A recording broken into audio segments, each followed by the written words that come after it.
Life can be bland without companions. This is why we have family and friends and people who don't judge us, love us unconditionally, and are always there for us. But how well do we actually know our friends? Keeley Bunker, after a late night out on September 19th of 2019, was heading home to be well rested for a job interview later that day. Now, considering the direction this case took, you would think that she was walking alone at night, which is many people's worst fear. But she wasn't. Her friend was walking with her, someone she trusted to keep her safe. But if that's so, then why didn't Keeley make it to her interview? Why was she reported missing the same evening? What happened to her on September 19th of 2019 when she was just 20 minutes away from her home, and that too with a friend? The case of Keeley Bunker is darker and much more twisted than meets the eye, and it's a horrific tale of betrayal coming from where it's least expected.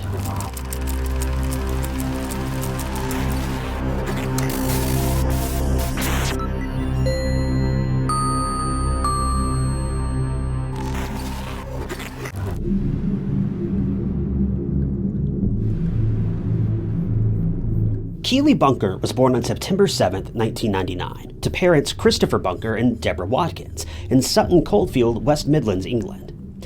Keeley was described as a kind, compassionate, and loving girl. She had a very giving personality and wasn't afraid to put others first. When she was older, she helped her aunt to look after her cousin, who unfortunately had severe disabilities, along with her aunt's other children, just to make their lives easier.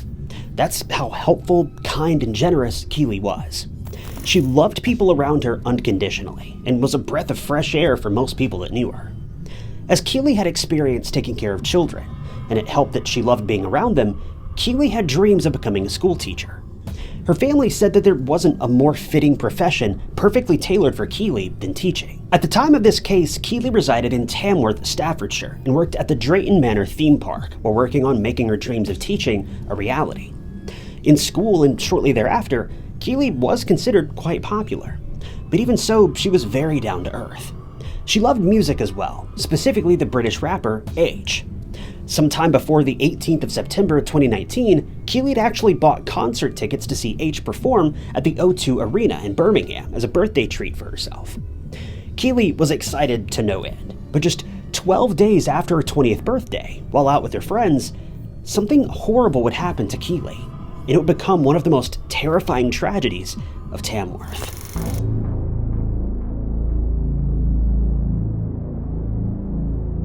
After celebrating her 20th birthday, Keeley and one of her close friends, Monique Riggin, went to see H's live performance at the O2 Arena in Birmingham on September 18th of 2019. Keeley had a blast with her friend by her side, but after the concert ended, Keeley wasn't ready to call it a night just yet. At around 10 p.m., the duo decided to hit a nearby club. But before they reached the club, they made a stop at the New Street station to meet up with one of Keeley's friends, 20-year-old Wesley Street. Wesley was a childhood friend of Keeley's, and the two had known each other since they were little. They had mutual friends, and even though they didn't hang out much, Keeley wanted to invite Wesley for a fun night out, since they'd recently reconnected. Together, the trio reached a nightclub called Snobs, located in Tamworth, at around 10:40 p.m. And all of them had a fun time with drinks and dancing. For the next 4 hours or so, Keeley had a couple of drinks, but was supposedly being quite responsible with her drinking. Wesley, on the other hand, went a bit wild. Finally, at 2:40 a.m., the friends decided to call it a night, and Monique proceeded to call a taxi to her house in Tamsworth. Now, Monique and Keeley actually lived pretty close to each other. Their houses were about a 20-minute walk away from each other, so it was all good. During the cab ride, Wesley had to make a stop in the middle because he wasn't feeling well. But finally, at about 3:30 a.m., the trio reached Monique's home. Since it was pretty late at that point, Monique asked if Keeley wanted to spend the night at her house. But Keeley declined the offer, as she had an interview for the position of assistant teacher at a local school at around 2 p.m. that same day. Even though Monique was still worried about Keeley getting home safely, she assured her by saying, quote, "I've got Wes, I'll be fine. I'll walk with him, and I'll be safe." Wesley also lived close to Keeley, so the plan was perfect. Keeley didn't have to walk alone at night, and she had her friend by her side. Anyway, at around 4 a.m., Keeley and Wesley left Monique's house, and Monique pleaded with Wesley to take Keeley home safely, and he assured her that he would, even though he was supposedly incredibly drunk. Fast forward to the later hours of September 19th of 2019, and Keely's family was waiting for an update from Keely about her night out and the interview, but they got no response from her. To make matters worse, by 6 or 7 a.m. that morning, Keely still hadn't made it home. This is when they started to panic. Around 12:30 p.m., Monique also called Keely to find out whether she'd reached home safely or not, but she got no answer or any message back from her. This radio silence from Keely immediately prompted Monique to call Wesley. She thought that maybe Keely had spent the night with him. Wesley answered the phone and said that Keely wasn't with him. When asked about walking Keely back home a couple hours ago, Wesley went on to explain that as they left Monique's house, he had to stop by his house as he was feeling nauseous again. Wesley left Keely outside his home near a telephone box, and he assumed that Keely walked by herself the rest of the way. Wesley thought that Keely would be fine, but now, after talking to Monique and knowing that Keely was nowhere to be found, he was feeling terrible for leaving her alone, and naturally so. He had one job. So Wesley, Monique, and Cameron Marsden, who was a close friend of Wesley, went out to look for her in the surrounding areas, but there was no sign of Keely. Their fears were doubled when they learned that Keely never showed up for the interview at 2 p.m. This was not normal for Keely at all. She'd waited her whole life for this dream job, and she would miss it for the world. Monique immediately had a sinking feeling that something was not right. At around 5:30 p.m., Christopher, Keely's dad, came home, and after still not hearing from Keely all day, he immediately filed a missing person report, and Keely was officially a missing person.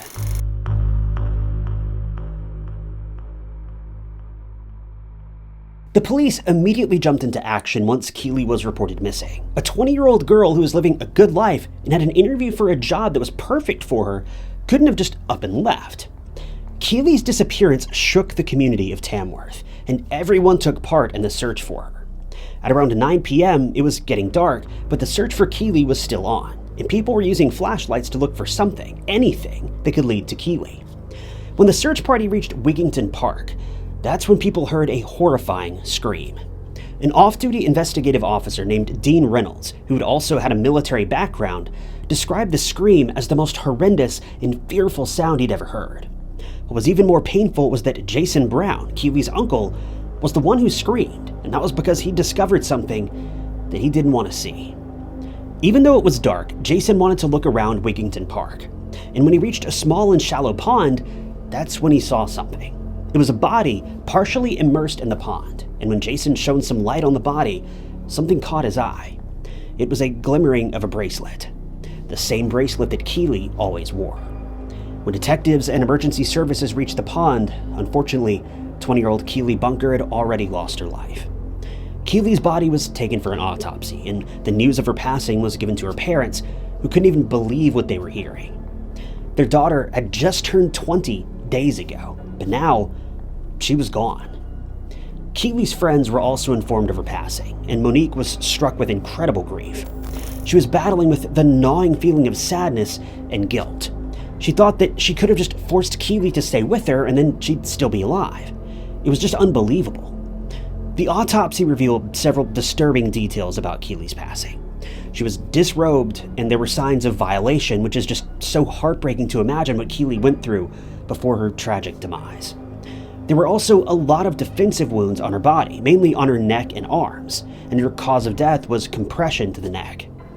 Now that the case had taken a grim turn from a missing person investigation to a full-blown homicide investigation, the police knew that they had to catch the perpetrator, and fast. Given the timeline and series of events a few hours before Keely went missing, the investigators knew that they had to talk to the last person she came in contact with, and that was none other than Wesley Street. The police arrived at Wesley's home in Tamworth, and they just wanted to ask a couple of questions.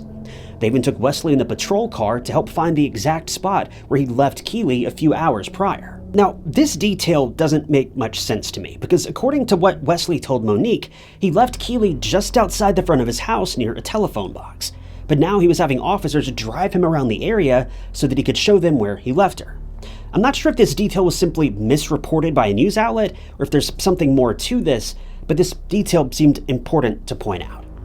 At first, the detectives weren't suspicious of Wesley, as he was trying his best to cooperate. But a few minutes into the car ride, the investigators asked Wesley for his phone, but Wesley refused to hand it over. After a bit of coercion from the police, Wesley did what he was asked, but he proceeded to get defensive, saying that he felt as though the police were blaming him and that they thought he was the suspect. Now, this is extremely alarming. If your childhood friend had gone missing, you would try to do everything in your power to find them and help the authorities as much as you can, not get defensive about it.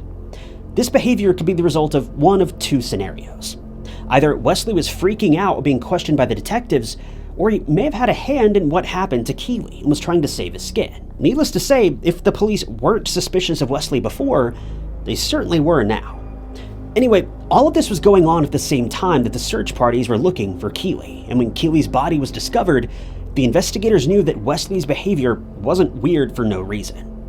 While still in the cop car, just a couple of hours into the search for Keeley, Wesley was arrested on suspicion of taking her life, and he was taken to the police station, where he was officially interrogated for the crime. Mind you, at this point, the evidence police had was quite shaky.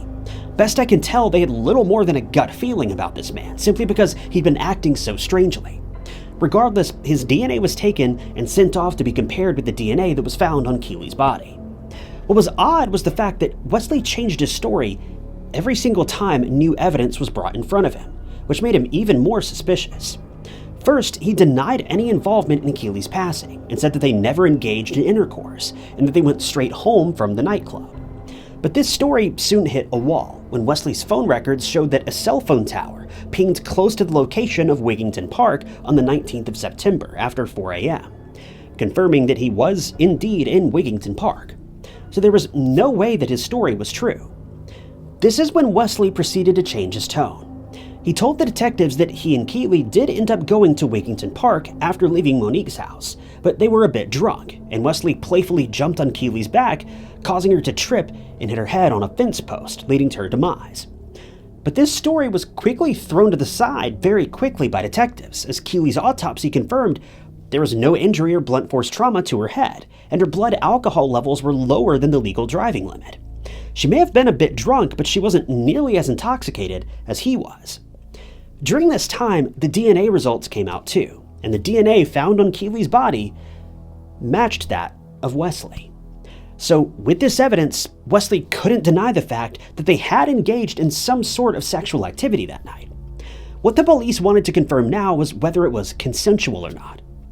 With that revelation, you guessed it, Wesley came up with another story. This time he said that while they were heading towards the park, Keeley was apparently giving Wesley flirty eyes. One thing led to another and they got intimate in Wigington Park. Wesley proceeded to say that during their consensual intercourse, he was holding Keeley's neck in an act of passion when he suddenly felt her body going limp. He tried to wake her up, but she passed away. This caused Wesley to panic, and he dumped Keeley's body in the nearby pond. Now, I just want to push back on this claim for just a moment, because claiming someone's life by strangulation is not like what you see in the movies. It's not something that can just happen without you realizing what's going on. It's not something that can happen in a matter of seconds either. It takes a tremendous amount of force and a surprisingly long amount of time. You wouldn't just feel someone going limp and let go and then realize it's too late. You'd have to feel them going limp, then keep at it for a couple more minutes, maybe even longer depending on the person. But anyway, according to Wesley's story, after this supposedly accidental act, he made his way back home where he proceeded to take a shower and sleep. And it's just so chilling to know how unbothered Wesley was, knowing that he'd taken his childhood friend's life and all he cared about was getting a good night's rest. But that's all operating under the assumption that his story was even completely true, and I personally don't buy it. Regardless, Wesley later confessed that during the early morning hours, he went back to the scene where Keeley's body was about 5 times to cover her up with branches and twigs so that no one would discover her. When the investigators asked why he didn't come clean about this from the get-go about what actually happened, Wesley gave the most baffling answer. He simply said that he was embarrassed and afraid and didn't know how to tell people how Keeley had actually died. Now, even though Wesley had confessed to taking Keeley's life, although by accident, well, the police were now getting a bit suspicious. Wesley's statements still contradicted the evidence that was found on Keeley's body. For starters, the defense wounds on Keeley's neck suggested that she was trying to loosen the hold that Wesley had on her, just like I described a moment ago. There's no plausible scenario when you can accidentally strangle someone. Whatever happened that night, it was not an accident, and it was not consensual. Also, when the clothes Wesley wore on that fateful night on Keely's passing were tested, there were traces of Keely's makeup, saliva, and even blood on the edge of the sleeves.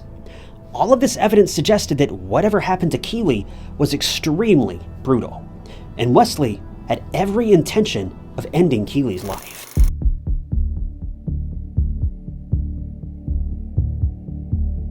Up until Wesley's trial in July of 2020, he maintained his innocence and deemed Keely's loss as an accident. But the prosecution wanted Wesley to receive punishment for what he did. Since Wesley was of no help and didn't come forth with a motive for ending Keely's life, the police had no choice but to theorize it. They thought that Wesley was attracted to Keely. Keely was a beautiful, lively, and friendly young woman, the type of person nearly anyone could fall for quite quickly. Police theorized that after leaving Monique's house, Keely and Wesley made their way to Wigington Park, and during that time, Wesley tried to make advances towards her. Keely, who didn't feel the same about Wesley, turned him down. Now, this was just something that seriously angered Wesley.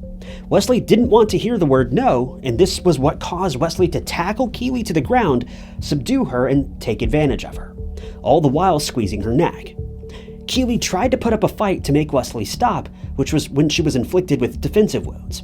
But in the end, Keely unfortunately lost her life, and that too at the hands of her trusted friend, a friend who was supposed to protect her.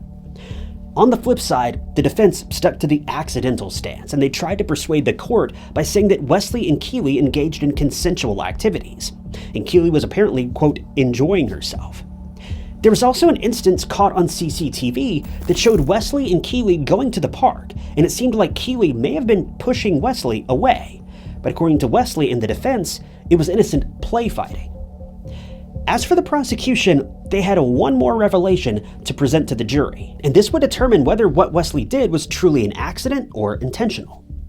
Ever since the news of Keely's death and Wesley's arrest was made public, and the investigation was still ongoing, a number of women came forward with their horrific encounters with none other than Wesley himself. One young woman came forward and confessed that in 2015, she was only 16 years old, and Wesley followed her into a bathroom, locked the door behind them, and forced her to perform indecent acts on him. But that wasn't the end for this poor girl, because she was cornered by Wesley again a couple of days following the first incident and forced himself on her again. Another young girl came forward and claimed to have been victimized by Wesley back in 2017 when she was also underage. In 2019, just months before Keely's tragic passing, Wesley targeted another woman who was 20 years old, and his MO was pretty much the same. It's heartbreaking that none of these women came forward sooner, but the fear these young girls likely felt is unlike anything you could imagine, so it's certainly understandable. These women were very brave to come forward with what they endured at the hands of an evil man, and thanks to them, this case was about to get as simple as one could be. But it does beg two very alarming questions. How many women and minors did Wesley actually terrorize and violate? And could there be more of Wesley's victims out there who are still afraid to come forward? After the jury deliberated for 8 hours, which is a surprising amount of time considering the evidence, they came forward with their decision. Wesley Street was found guilty of all charges, including the charges he now faced regarding the minors that he forced himself on. He was sentenced to a minimum of 30 years behind bars, but he will be eligible for parole after that time, which is terrifying to hear. Keely was a beautiful young woman who had lots of plans for her future, but everything came crashing down on the very day that she was looking forward to for so many years. She finally had made it. Her dream job was just an interview away, and Wesley stole that from both Keely and her family. Keely's parents had a hard time wrapping their heads around the fact that Wesley, a young man that they considered to be like family, had such a dark side to him, and they never even anticipated that this man could take the life of their beloved daughter and ruin the lives of so many other daughters. After the sentencing, Keely's family said the following, saying, quote, "As Keely's family, the outcome of this trial will never be enough in terms of justice. Keely was the kindest, most caring, innocent young lady you could ever meet, and was only just starting out in her life. Such is the hell we feel. We're incapable of showing any forgiveness." On October 24th, 2019, Keely's funeral was held at St. Edith's Church in Tamworth, and her parents requested attendees to pay homage to their daughter by pairing their black attire with something pink, as it was Keely's favorite color. Hundreds of people, including friends, family, and close relatives, gathered to bid farewell to a girl with such a promising future. The case of Keeley Bunker depicts the alternate and very dark side of supposed friendships. It leaves you wondering whether you can trust a friend with your life or not. Keeley trusted Wesley to walk her home safely, but rather, he led her straight into the hands of danger. And this was the worst betrayal a friend could ever receive. We can only imagine how Keeley felt during her last moments, fighting for her life to get away from the person she trusted so deeply. In the end, Wesley managed to backstab all of the people who loved him like family. And for what? To what end? We can only hope that Keeley's family is, after these years, learning to heal from this tragedy and living their lives while trying to come to terms with the enduring loss of their wonderful daughter.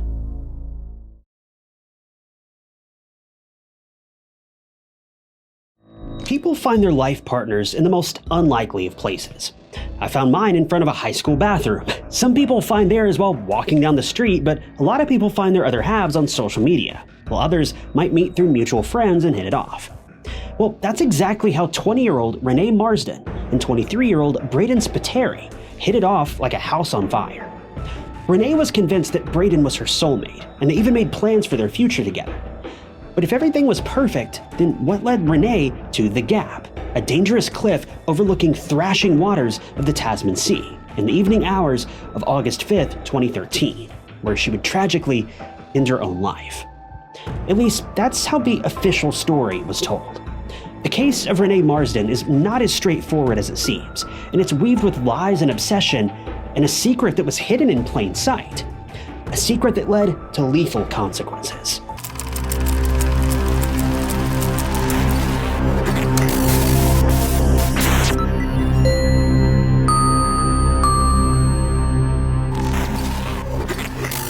If you're like me, you're probably super interested in true crime, and if so, I'd be willing to bet you'd be interested in this channel, True Crime Stories. So do me a quick favor and hit that subscribe button below. It's totally free and keeps you up to date with all of my future cases.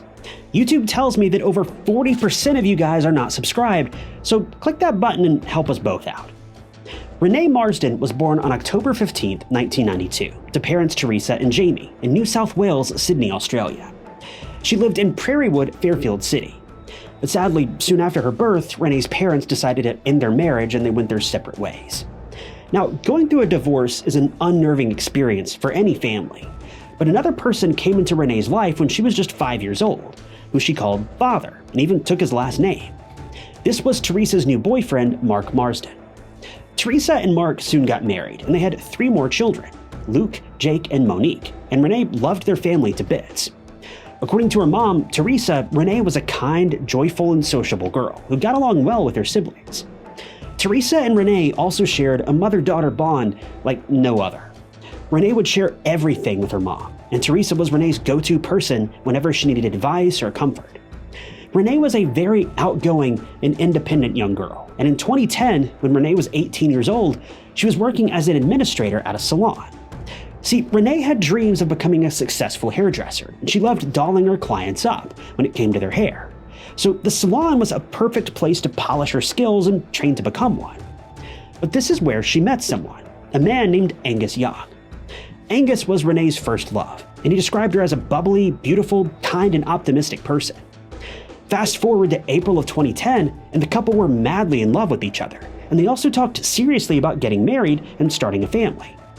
Angus and Renae even went as far as planning how many kids they were going to have and what dog they were going to adopt. But their fairy tale romance didn't have a happy ending, and something happened that severely affected Renae's mental health. One day, Renae received a text message from Angus out of the blue, which stated that he wanted to break things off with her. His reasoning was that he was only using her. He wasn't ready for commitment, and he was interested in other women. Now, this absolutely crushed Renae. She and Angus were very serious about each other, and they'd been dating for a while now. So this broke something inside of Renae that caused her to become withdrawn and just not her usual self anymore. It seemed as if the bubbly and cheerful Renae was gone, and now she was just a shell of the person she used to be. But Renae's family didn't give up on her, and they tried everything they could to get Renae feeling better again. During this time, though, Renae reconnected with another pivotal person, who's going to be important for the rest of this case. It was her best friend since 9th grade, Kamala Zayden. Renae met Kamala in 2008 when they attended the all-girls Mount St. Benedict's College, and the girls bonded over mutual interests and even shared their secrets with each other. This led to the girls turning into best friends. But after graduating from the school, the two drifted apart and only met from time to time. But it wasn't long until Kamala rushed to Renae's side when she heard about the anguish her best friend was going through after her terrible and unexpected breakup with Angus. Like any best friend, Kamala suggested that Renae put herself back out there in the dating world and meet new guys. Although Renae wasn't interested, Kamala pushed her to meet other people, as it was the only way to get her mind off of things, at least in her mind. Kamala even went out of the way to suggest someone to Renae. It was none other than her ex-boyfriend, Braden Spiteri, which is kind of unusual if you think about it. Anyway, Renae, after much persuasion, decided to give 23-year-old Braden a chance by talking to him via social media. It turned out that Renae actually liked the guy. Over time, Renae started to connect with Braden, and they both decided they really liked each other. They had the same likes and dislikes, and they had similar goals in life, and everything seemed perfect. Renae was slowly coming out of that deep, dark hole of isolation and was starting to feel her normal self again. Kamala was also by Renae's side all the while, supporting her through her tough bouts of heartache.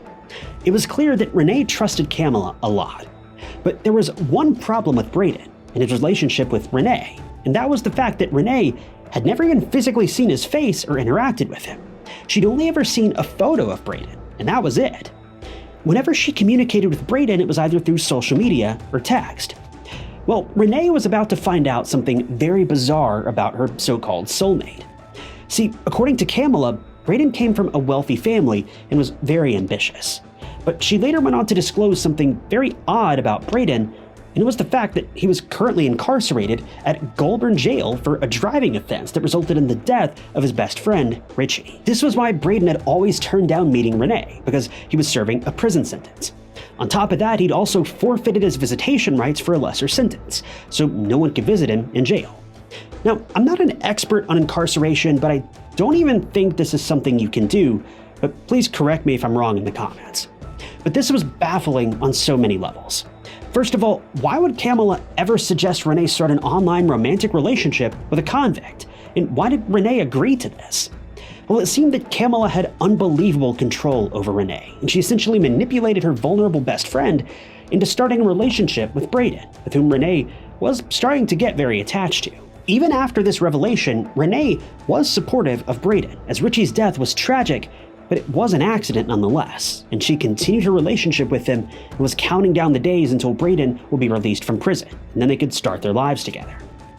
Braden and Renae talked every day, but you might be thinking, how's that possible? Cell phones aren't allowed in prison.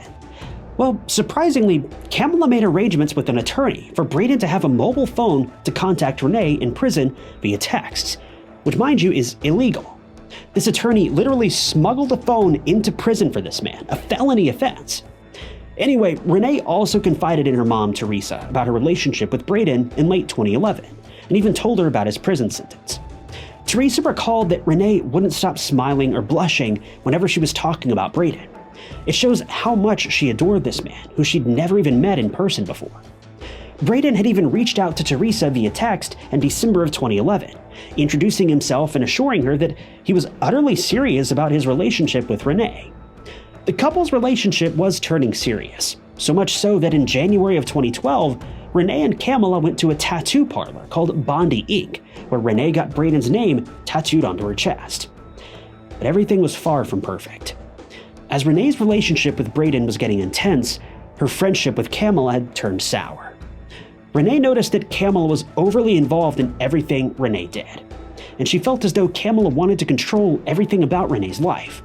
It's safe to say that Kamala was suffocating Renae with her relentless control. But Renae didn't seem to notice.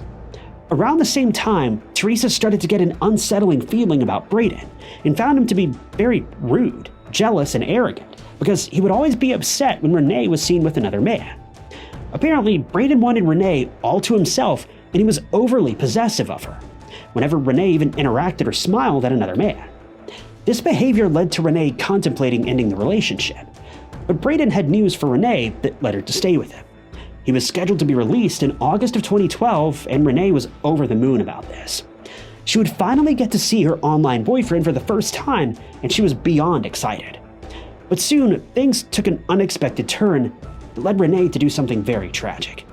See, Braden wasn't granted release from prison in August after all, and this news saddened Renae to no end, which led her to attempt self-harm by overdose in September of 2012, and she was rushed to the emergency room. This was extremely difficult for Renae's family, as she was extremely transfixed on this random man to the point where she even attempted to end it all.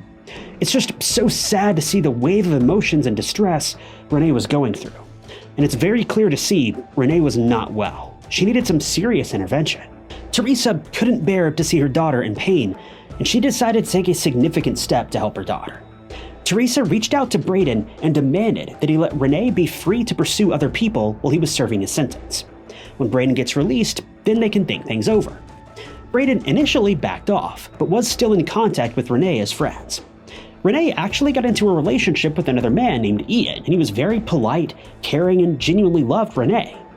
But their relationship took a turn for the better, and the couple even got engaged in January of 2013, though Renae's happiness only lasted for so long. See, during her relationship with Ian, Renae was still in constant communication with Braden, even though they were just friends.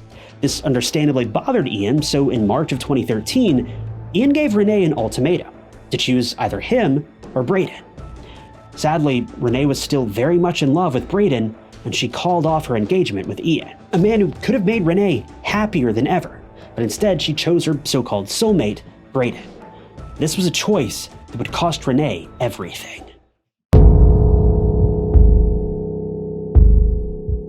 Fast forward to July of 2013. Renae had started a new job, and her coworkers knew about her relationship with Braden.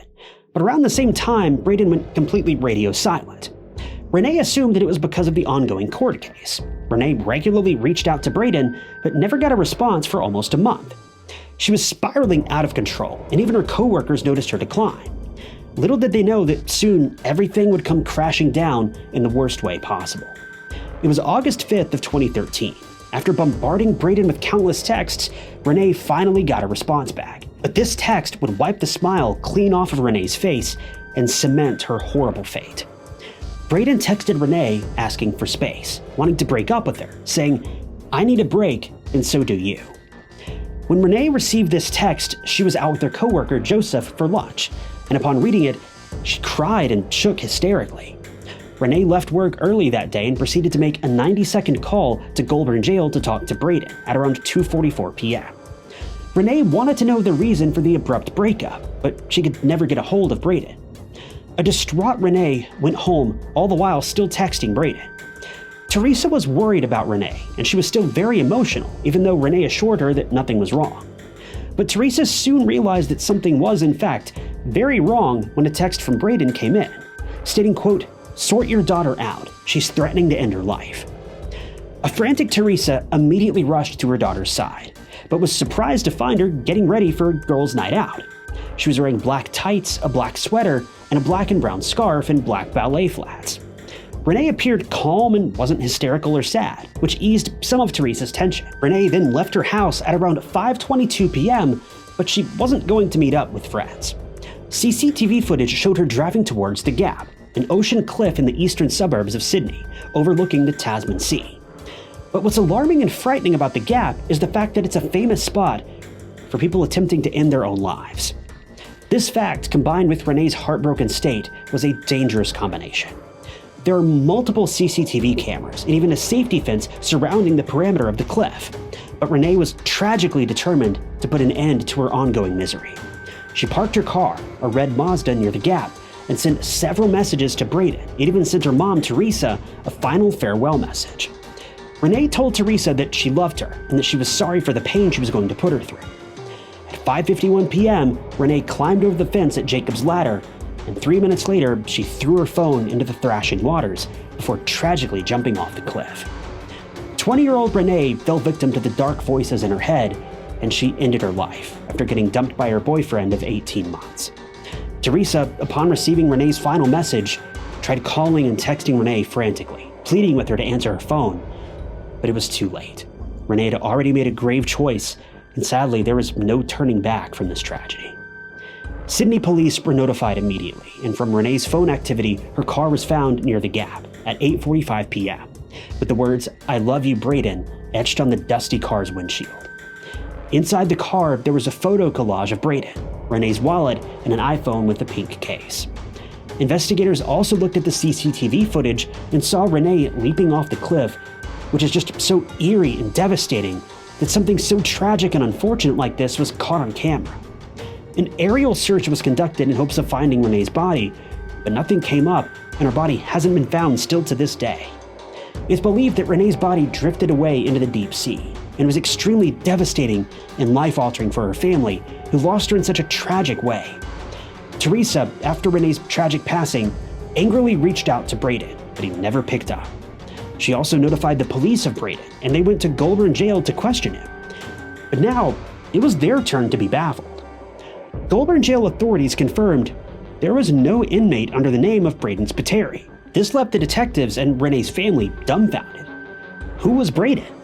Why did he string Renae along for 18 months, and where was he now? Well, Brayden turned out to be someone extremely close to the Marsden family, and ironically, Brayden wasn't even a guy, or even real for that matter. Brayden wasn't a figment of Renae's imagination. Renae had unfortunately been catfished. But what was even more appalling was the person behind this debacle. It was none other than Renae's best friend, Kamala Zayden, the same person who apparently helped Renae through her breakup with Angus, and was there with Teresa looking for Renae on the day of her passing. She was the one who emotionally played with Renae to the point where she felt she had no choice but to end her own life. Kamala, even though she was Renae's best friend, wanted more from her. It was evident that Kamala was obsessed with Renae from the get-go. Renae's cousin Stephanie recalled Kamala being very violent and aggressive towards Renae when she didn't pay attention. Stephanie also confessed that Renae confided in her about Kamala trying to make advances towards her. But how did all of this start? Well, Kamala is suspected to be the one who severed the relationship between Angus and Renae, because Kamala wanted Renae all to herself and soured the blooming love between the couple, so that they would eventually break up. Kamala had a history of terrorizing Renae on multiple occasions. She reportedly cornered Renae in a library, forcefully grabbed her arm outside of a cafe, and even swerved Renae's car while driving. She vowed to always follow Renae if she was ignored. This woman clearly had issues. Kamala wanted to possess and have total control over Renae, and this obsession went beyond romantic feelings and was very dangerous, which is why Renae tried to cut things off with Kamala when she went to the United States for a vacation a few months prior to her tragic passing. But Kamala wanted to get back at Renae twice as hard. At that time in 2013, phone companies erased all text messages and data after 7 days, so retrieving them after almost 7 years, well, it was difficult. But in February of 2020, the police discovered the full intensity of Kamala's evil and elaborate plan. For 18 months, Kamala pretended to be Brayden and used 2 cell phones to send Renae messages. The reason why Renae and Brayden got along so well was because Renae was practically and unknowingly talking to Kamala, who knew exactly what Renae liked and disliked. But what about Brayden's photos? Was that some graphic design that Kamala had whipped up? Well, no, it turns out that the guy in the picture was a real person and was completely uninvolved in Renae's tragic end. He was a man named Cameron Lang, and he crossed paths with none other than Kamala at a nightclub years ago where they took a picture together. Cameron, an innocent man who didn't even know Renae, was exploited by an evil and manipulative woman. The detectives also noticed the tone of the texts. Whenever Brayden got angry with Renae, Kamala also bombarded Renae with messages of a similar undertone and vice versa. This confirmed and left no doubts in anybody's mind that Kamala was in fact Brayden. With all of this information, the investigators confronted Kamala, who knew that the jig was up and there was no way out for her. Kamala confessed that Brayden was in fact her, but she went on to elaborate. Kamala stated that she and Renae were in a romantic relationship, and since they knew that Renae's family would never approve of their relationship, they decided to stay in touch with each other under the alias of Brayden. Now, Kamala's statement has been termed as a pack of lies, and Renae's family don't believe her at all. They state that Renae didn't know who Brayden was and that Kamala was behind this ruse, and this could basically be proven by the tattoo of Brayden's name that Renae got on her chest. The Marsden family stated that Renae was truly in love with Brayden, or the idea of him, and didn't know that it was Kamala behind the screen at all. Kamala stressed on the fact that Renae was attracted to men as well as women, even though this has never been confirmed. In fact, Renae's relationship history also showed that she only ever pursued, romantically, men in her 2 very serious relationships. Unfortunately, since there aren't any laws regarding catfishing and since Kamala didn't physically cause Renae's passing, there were no charges against her. She was allowed to walk free, even after luring a young and vulnerable woman to her tragic end. What Kamala did is technically 100% legal, and there's zero chance she'll ever be held accountable for it, even though she single-handedly caused the tragic passing of her best friend. It's so baffling and distressing to know that Kamala won't ever pay for what she led Renae to do, knowing good and well just how fragile Renae was. Kamala's actions and constant hot and cold behavior under the facade of Brayden cost Renae her happiness and eventually her life. As for Kamala these days, she's been living her best life without caring that her actions drove her so-called best friend to the point of no return. As of now, Kamala is married to a man and even started a family. Kamala, the same woman who had a relentless and unhealthy obsession with Renae, moved on with her life and married a man even though she claimed at that time to only be interested in women, specifically Renae. This is what leads to questions like, for what purpose did Kamala make Renae go through the perpetual cyclone of emotions and hopelessness for 18 months? Did Kamala get some sort of sick satisfaction from controlling Renae's life? And did she somehow think that when Brayden broke up with her that it would drive her into Renae's arms? It's just so infuriating to see how easily Kamala has moved on from this, knowing that she directly caused Renae to make such a tragic choice without any punishment, not even a slap on the wrist. Kamala is living her life, but Renae will never get to continue hers. Renae, a once vibrant and cheerful young woman, had been completely blinded by love and desperation, and she failed to see things with reason and logic. And that mistake led to her taking her own life in utter hopelessness. Renae had plans for her upcoming 21st birthday and wanted to move into her own apartment with her cousin Stephanie. But everything that Renae planned never reached completion, and she was driven to the point where she felt she had no choice but to end her own life. Renae's family, including her mother Teresa and her siblings, will likely never heal from the loss, and Kamala's lack of remorse for her actions makes their suffering even harder.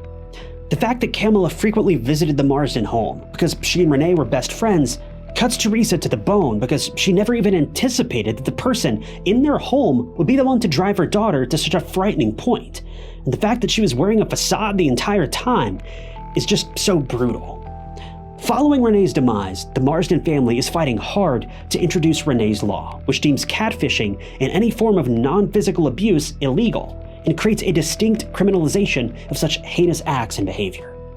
Even though there hasn't been any progress or overnight changes in how catfishing is dealt with legally, the petition highlighted the need for catfishing to be taken seriously, and implementation of stricter actions for any type of emotional abuse or manipulation.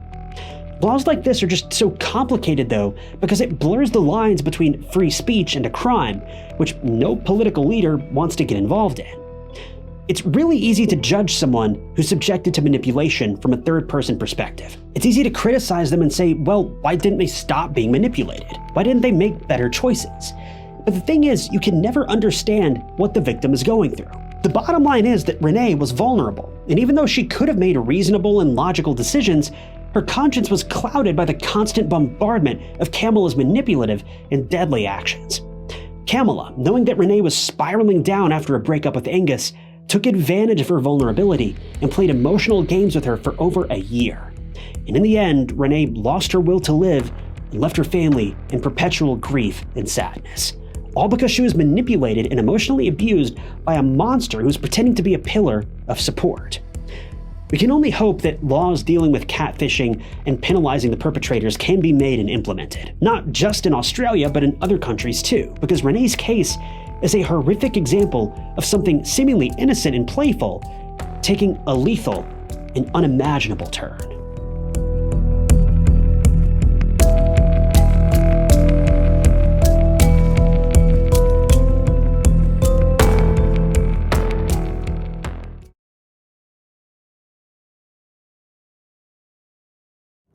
Many young people have made the move to Los Angeles with dreams of making a name for themselves in film, despite the chances of those plans being realized being very low. Those who succeed usually go on to enjoy a prosperous and fulfilling career, but those who fail are either forced to return to their hometowns or keep trying in hopes that one day they'll get their big break. 21-year-old Juliana Redding was one such aspiring actress who'd moved from Arizona to Santa Monica in 2005. But her story would have a tragic ending with many twists and turns along the way. It's a case that's resulted in many people questioning whether justice was served, since the outcome was not what anyone expected. And today, Juliana's family must live with the knowledge that the criminal who took her life may never face the consequences of their heinous actions.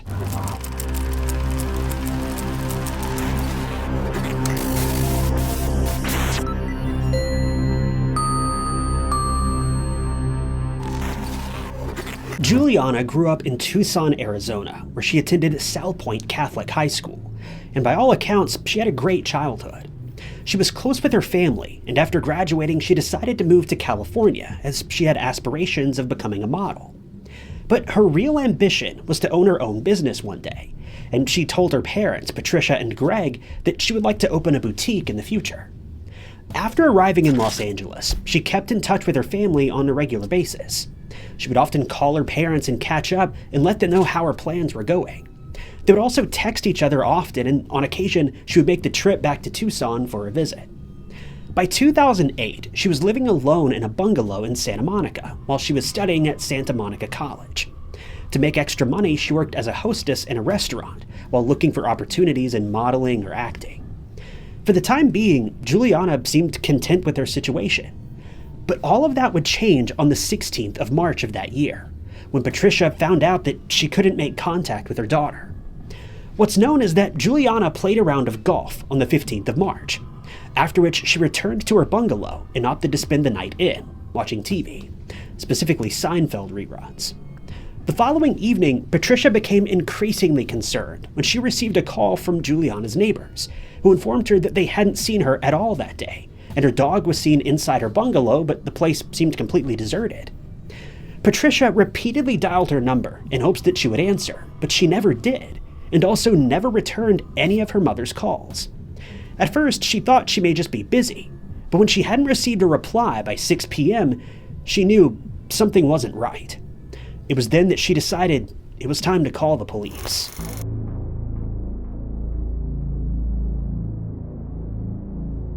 Patricia explained the situation to investigators and asked whether they could do a welfare check, to which they agreed. Officers traveled to the bungalow and looked around outside, but saw nothing out of place or suspicious.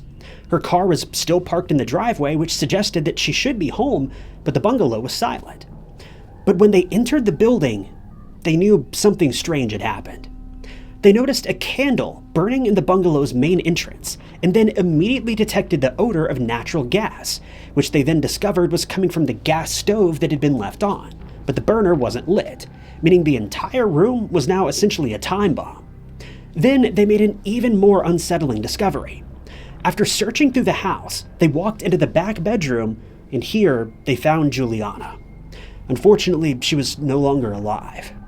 It didn't take detectives long at all to realize that she had been strangled, but it was also obvious that she put up quite a fight against her attacker. From all indications, it seemed that a violent struggle had taken place throughout the apartment. This theory was confirmed when it was revealed that Juliana's DNA was present under her own fingernails, suggesting that she was attempting to remove her attacker's hands from her throat. There were very few clues as to who had ended her life, but one thing that was certain was whoever entered the apartment had plans to cover their tracks by blowing up the apartment. They'd hoped that the gas emanating from the stove would react with the lit candle, thereby creating an explosion that would have wiped out a lot of evidence at the scene. It's believed that thanks to the age of the building, the gas never had a chance to build up enough to cause an explosion. And before long, investigators started to piece together what they believed happened in the moments leading up to Juliana's death. They believed someone entered the bungalow at around 10 p.m. on the night of the 15th of March. After gaining entry, they attacked Juliana, and at some point had caused injuries to her head by hitting her against the floor. Since this was a prolonged attack, investigators believed that her assailant didn't expect her to put up such a fight, and in the end, they had to resort to strangulation. It would later be determined that Juliana attempted to contact emergency services at some point, as her phone records showed that she dialed 911, but the call ended before it could connect. The neighbors who'd contacted Patricia told officers that they heard the sounds of furniture being moved around and someone screaming at about 9:53 the previous night, but added that they hadn't seen anyone suspicious in or around the building. And it's certainly a shame they didn't take the situation more seriously, but you can't really blame them too much. Like they said, nothing seemed out of the ordinary, and it could have been a small party or something for all they knew. Evidence was collected from the scene of the crime, including several DNA samples that were found on the building's front door, the phone, Juliana's clothing, and on her throat. These samples were sent into a lab for analysis, but they would take some time to reveal who'd been inside her apartment. In the meantime, investigators interviewed Juliana's family and friends, who gave them as many details about her life as they could. When speaking to crime scene experts, Juliana's father suggested that they contact a man named John Gilmore, with whom Juliana had been in an on-again, off-again relationship. He added that he was concerned about Juliana when he found out they were dating, since Gilmore was known to have had a violent temper, which became all the more apparent when he kicked in her car door on one occasion, and had also forced his way into her apartment. When investigators heard this news, they felt like they finally found the lead they'd been hoping for. They immediately set out to locate John, and it didn't take long at all before they found their man.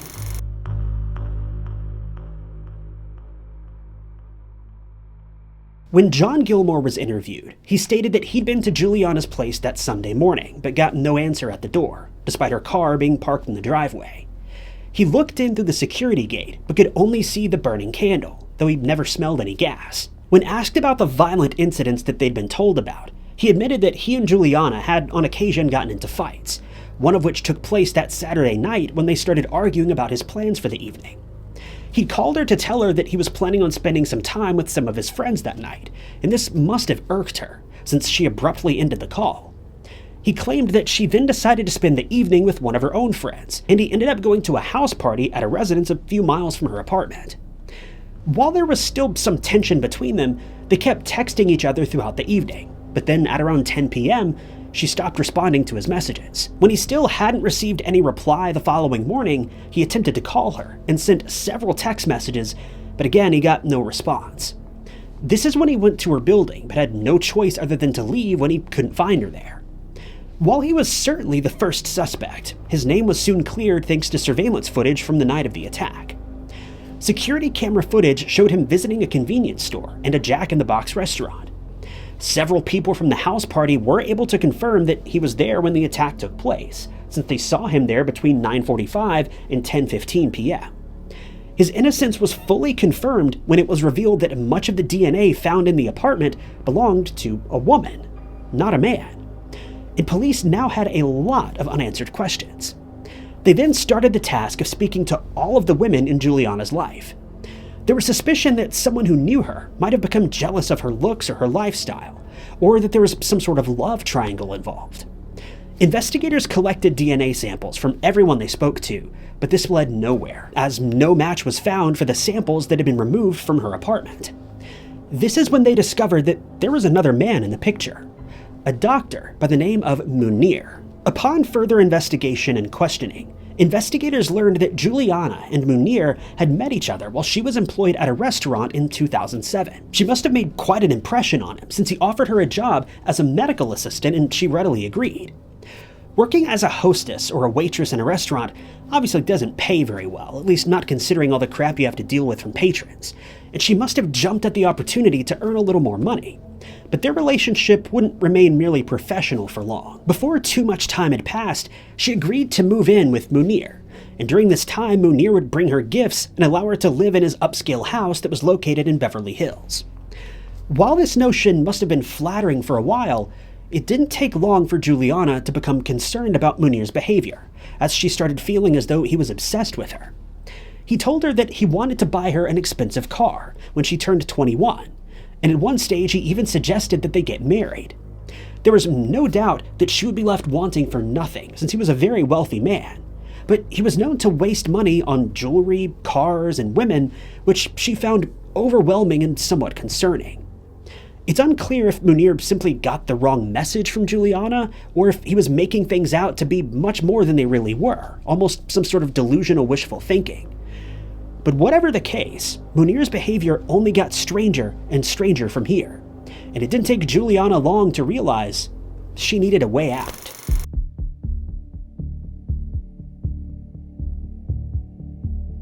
Juliana eventually got her wits about her and decided she needed to end the relationship with Munir, after which she relocated to the bungalow in Santa Monica, which was being paid for by her father. The pair parted ways on good terms, and they even stayed in touch, which is a little bit surprising. One of Juliana's friends would later reveal that she, Juliana, and Munir traveled to Las Vegas on one occasion to celebrate her friend's birthday. But all was not as it seemed, as her father started looking into Munir's background, and what he found was seriously startling. He discovered that Munir not only was married at the time of his supposed relationship with Juliana, but that he had 3 children who were living in Lebanon. He was certain that his family didn't know about Juliana or any of the other women that he'd been seen with, and so he relayed what he'd found to his daughter. She was taken aback and upset by the news, and immediately told him that she no longer wanted to see him, and she even told him to never speak to her again, which was probably the right move. While Juliana and Munir were no longer on good terms, her father, Greg, who was a pharmacist, still kept in touch with Munir, since they'd been working on a business deal together, but it never came to fruition as the deal fell through after Greg became concerned that Munir was running his business somewhat illegally.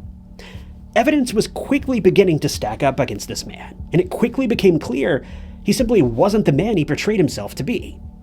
Investigators found it strange that Juliana had her life ended just a week after this deal had gone sour, and they soon started suspecting that Munir knew much more than he was letting on. But bear in mind, his DNA was not found at the scene of the crime. They were unable to interview him at the time, since he'd left the country, go figure, but they decided to start digging into his past in the meantime. Since he was known to have had a somewhat sordid history with women, they started looking at the women who'd worked for him in the past.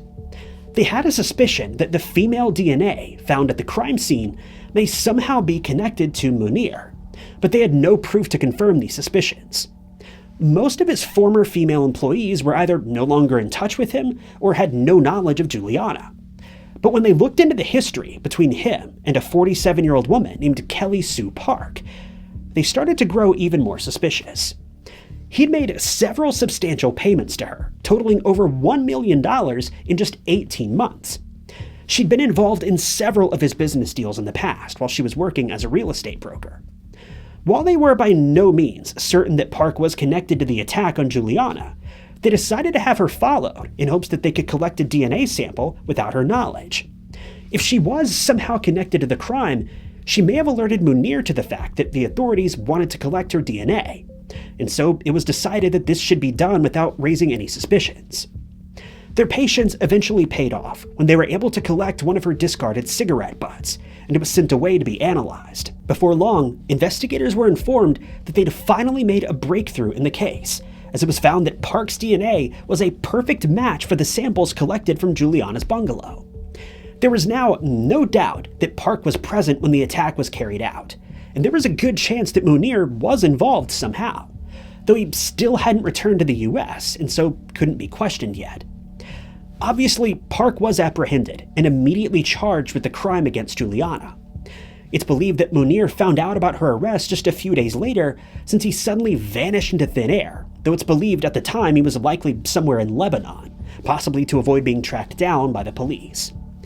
The only problem was, the motive for Juliana's crime was still unclear.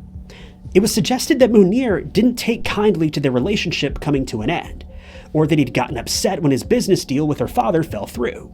So it was theorized that he'd hired Park to carry out the attack in retaliation. One of the most widely accepted theories was that Munir had instructed Park to intimidate Greg into accepting the deal they were working on, and that as part of this intimidation, she was to pay an unfriendly visit to Juliana in her apartment. But when Juliana started fighting back, Park was taken by surprise, and she ended up ending her life as the two women struggled for survival, though this was still just a theory. This would be a point that was brought up in court later on, as it was argued that Munir agreed to pay Park a six-figure sum to follow through with his plan. When news of Park's arrest made it to the media, the LA Times published details revealing that she was known to have had intimidated people in the past whenever they went against Munir's business plans. So it made sense that she may have been involved this time as well. On one occasion, she intimidated a bank manager who had also canceled a deal. And on another, she was told to intimidate one of his clients who'd failed to keep up with his payments as promised. But despite the wealth of evidence found in Juliana's bungalow, and DNA placing her at the scene, Park decided to plead not guilty to second-degree homicide charges. Her defense attorneys revealed that they would be willing to tell the court that the two women never met each other, and that the only connection between them was Munir, who was still out of the country. The prosecution, on the other hand, intended to reveal that Park had been hired by Munir as an enforcer, and that her attempt at intimidation ultimately led to Juliana's life being ended. But this didn't have the intended effect. The judge in this case ruled that this theory could not be used during the trial, since there was no solid evidence to back it up, and instead the state would have to rely on evidence found at the scene, including the DNA that was matched to Park.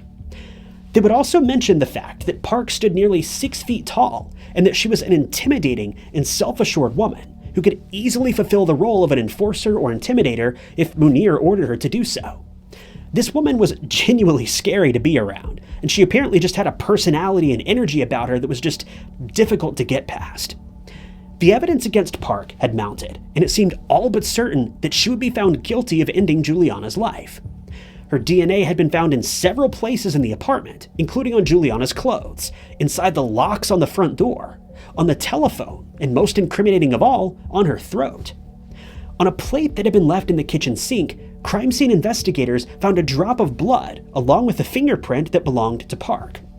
This, according to the prosecution, was undeniable proof that Park was inside the apartment that night, and since the two women didn't know each other, she would have no reason to be there, other than to carry out an attack as ordered by Munir.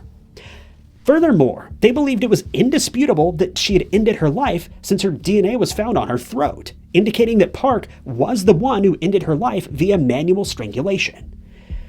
But pinning this woman for such a crime was much easier said than done. She wasn't going down without a fight, much like the night that she encountered Juliana in her apartment. Her defense team had more than a few tricks up their sleeve, and they were willing to pull out all the stops to get Park off the hook.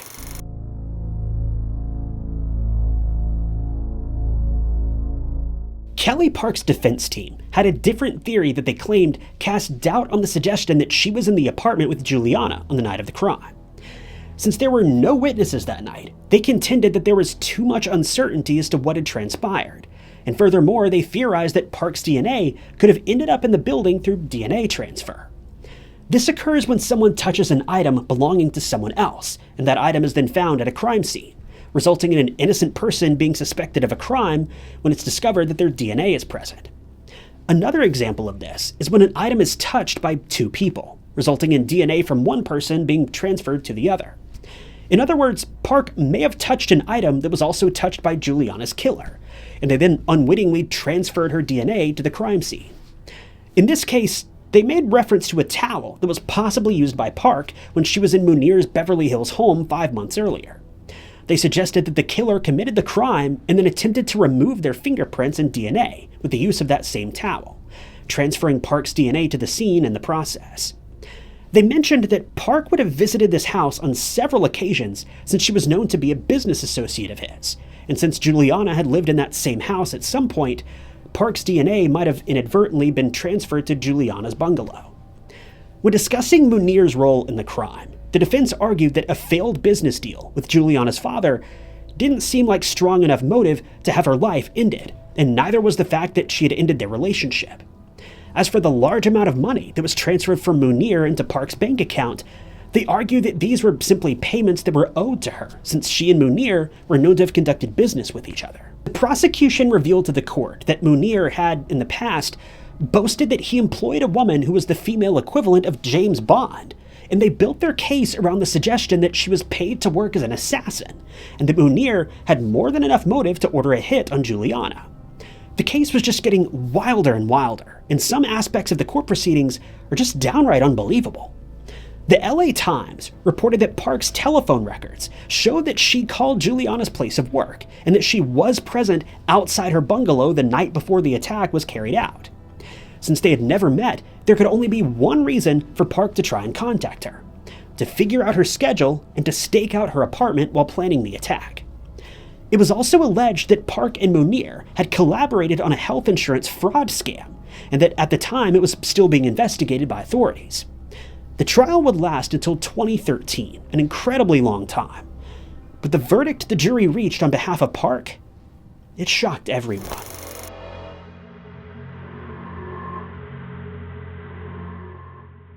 After all the court proceedings had been carried out, the jury found Kelly Sue Park not guilty. Juliana's friends and family members who were present at the proceedings were outraged at the verdict and made their feelings known, shouting that she knew she was guilty and that something had gone terribly wrong while she was being led out of the courtroom. This meant that no one would be held accountable for the loss of Juliana's life, and that the one man connected to everyone involved in the case would not even be questioned since he couldn't be reached. This verdict, for all the painfully obvious reasons, must have had a devastating effect on her family, who only commented on the outcome via a written statement, in which they expressed their sadness and shock at the fact that justice had never been served. Worse yet, Lebanon doesn't have an extradition treaty with the United States, and the country does everything it can to protect its own citizens, meaning that as long as Munir stays put, he'll never face judgment for his actions. They found it unbelievable that the massive amount of evidence against Park and Munir wasn't enough to see them convicted.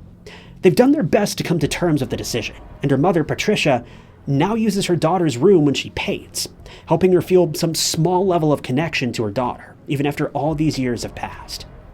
She says that she's resorted to using art as a coping mechanism, since she produces her best work when she's emotional. At times, she feels as though she and Greg, along with their son Patrick, are still stuck in 2008 when the attack took place, since they still find it hard to believe that Park and Munir walked away scot-free. But thankfully, she's found new meaning in her life, since she remembers her daughter through her art, and after overcoming breast cancer, she started looking for the positive aspects of any obstacles she faces. As for Munir, it's believed that he joined his actual family in Lebanon after fleeing from the US, and today he still maintains he's innocent in the matter. He's never been charged or even questioned. He was placed under arrest in Germany in 2015, when it was suspected that he was committing medical fraud, but nothing ever came of this. It's alleged that he allowed a physician's assistant who had never attended medical school to perform surgeries when his patients were assured that he would be the one to perform the surgeries. More than 20 of his patients have come forward to report that they've been left with permanent damage as a result. For reasons unknown, he was released and then traveled to Lebanon once again, where he was again suspected of committing medical fraud. Park was also arrested in 2015 in the German case, when it was found that she was involved. She was charged with conspiracy, lying to patients, disfiguring patients in botched surgeries, and cheating insurance companies out of $150 million. She was eventually released on $1.5 million bail, and once again managed to slip out of the grasp of police. Juliana's case is one with no happy ending and no easy answers. Her family did their best to protect her from Munir when it became apparent that he was living a double life, but in the end, he walked away without so much as a slap on the wrist. Some may consider this to be an unsolved case, but I think we all know the truth here. Sometimes the justice system simply fails those who trust that due process will prevail, no matter the amount of solid evidence that's presented. One can only hope that lessons are learned from this case and hopes that similar failures don't become commonplace in the future.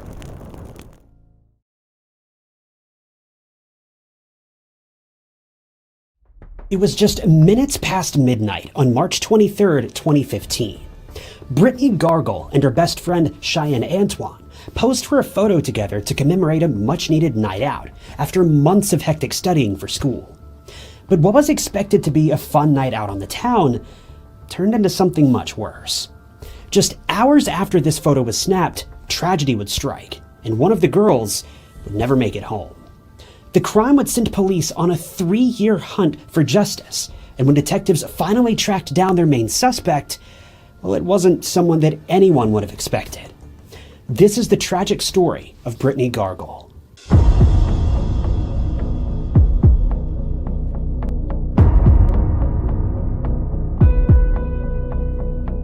Brittney Gargol was just 18 years old when this case took place, back in the spring months of 2015. Brittney was born to her mother, Suzanne, and her father, Everett, back in 1996 in Saskatoon, located in Saskatchewan, Canada. It doesn't seem like Brittney's parents stayed together throughout her childhood, and while she maintained a good relationship with them both, Brittney certainly seems to have been closest with her mother, Suzanne. Growing up in Saskatoon, Brittney seems to have had a pretty solid upbringing.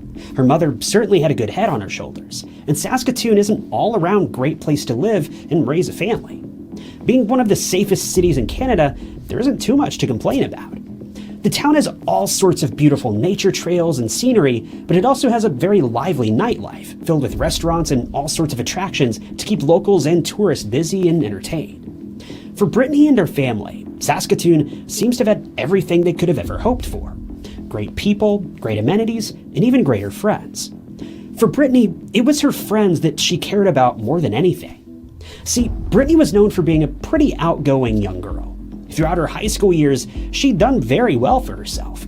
She got pretty solid grades, never got into much trouble, and she had several close friends that she felt she could depend on. Considering she was 18 years old when this story takes place, it's rather obvious that Brittney was getting pretty excited for her school year to come to a close, as that meant that she'd be heading off to university to get her degree in business, something that she'd been looking forward to for years.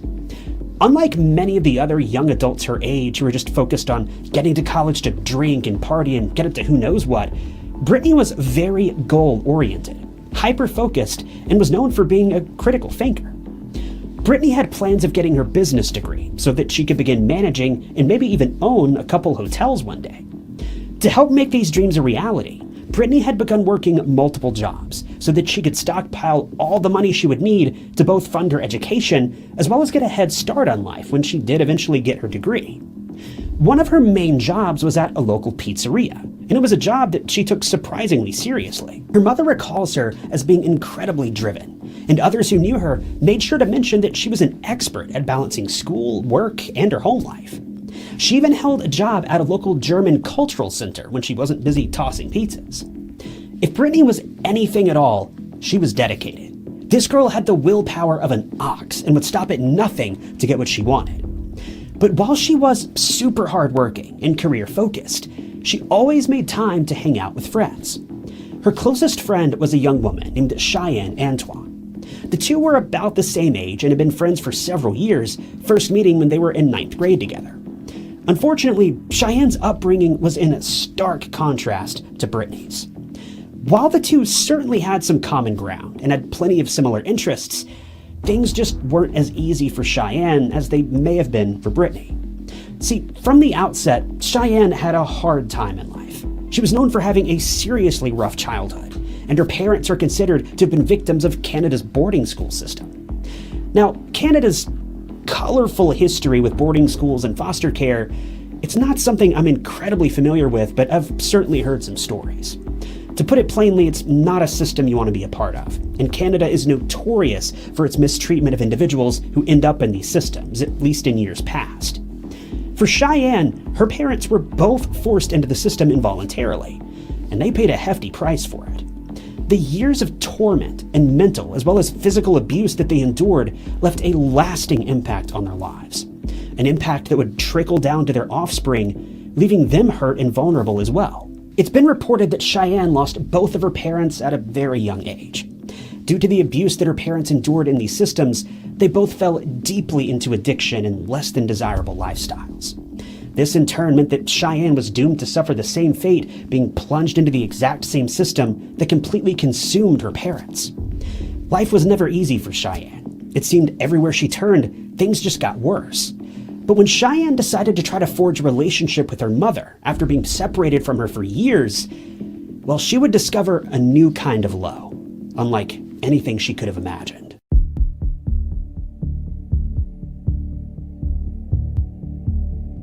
I cannot overstate the devastating impact that addiction can have on your life. We all know this, and far too many people have experienced it firsthand.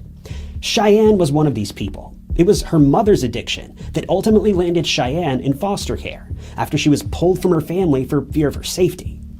But as the years passed by, Cheyenne always tried to maintain contact with her mother, albeit from a safe distance. But as she became a teenager, her longing to have a bond with her mother grew stronger and stronger. She'd reached out to her mother countless times, but truth be told, her mom just couldn't have cared less. Her mother was so concerned with fueling her addiction that it was as if Cheyenne didn't even exist. Now, I feel it's important to recognize that Cheyenne's mother was just as much a victim as Cheyenne was. The years of abuse, the crippling addiction, you name it. But we also have to acknowledge that her mother was a grown adult, capable of making her own decisions. But she made the wrong ones time and time again, and Cheyenne paid for it. After being forced into foster care, Cheyenne was abused both physically and mentally, just like her parents. The only difference is that Cheyenne took steps to better herself and try to heal from her current and previous trauma. Her parents were not afforded the same luxuries. But all of these reached a peak when Cheyenne was just 15 years old. Her mother finally lost her battle with addiction and passed away, leaving Cheyenne, for the most part, to face the world alone. Unfortunately, if the situation wasn't already bad enough, the loss of her mother left her feeling as though she had nowhere else to turn, other than to the same vices that her mother had. Before long, Cheyenne had become involved with some rather shady people, and it only took a matter of months before she too fell into the trap of addiction. But Cheyenne had one saving grace that her mother didn't have: Brittney. It was around this time that Cheyenne and Brittney's relationship had really begun to blossom. For Cheyenne, all she wanted was for a friend to have her back and just listen and be there for her. Brittney also wanted nothing more. The two hit it off like you wouldn't believe, and before long, they were inseparable. This brings us to March of 2015. The two had been studying incredibly hard for their end-of-year exams, and more than anything, they each just wanted to spend a night out on the town and unwind for a bit. We don't really know what the two had planned for that night, but on the evening of March 23rd, 2015, the two agreed to meet up, and they snapped a few photos to share to social media. These photos were taken just moments before they headed off into the night, neither of them knowing that, for one of them, this night would be their last.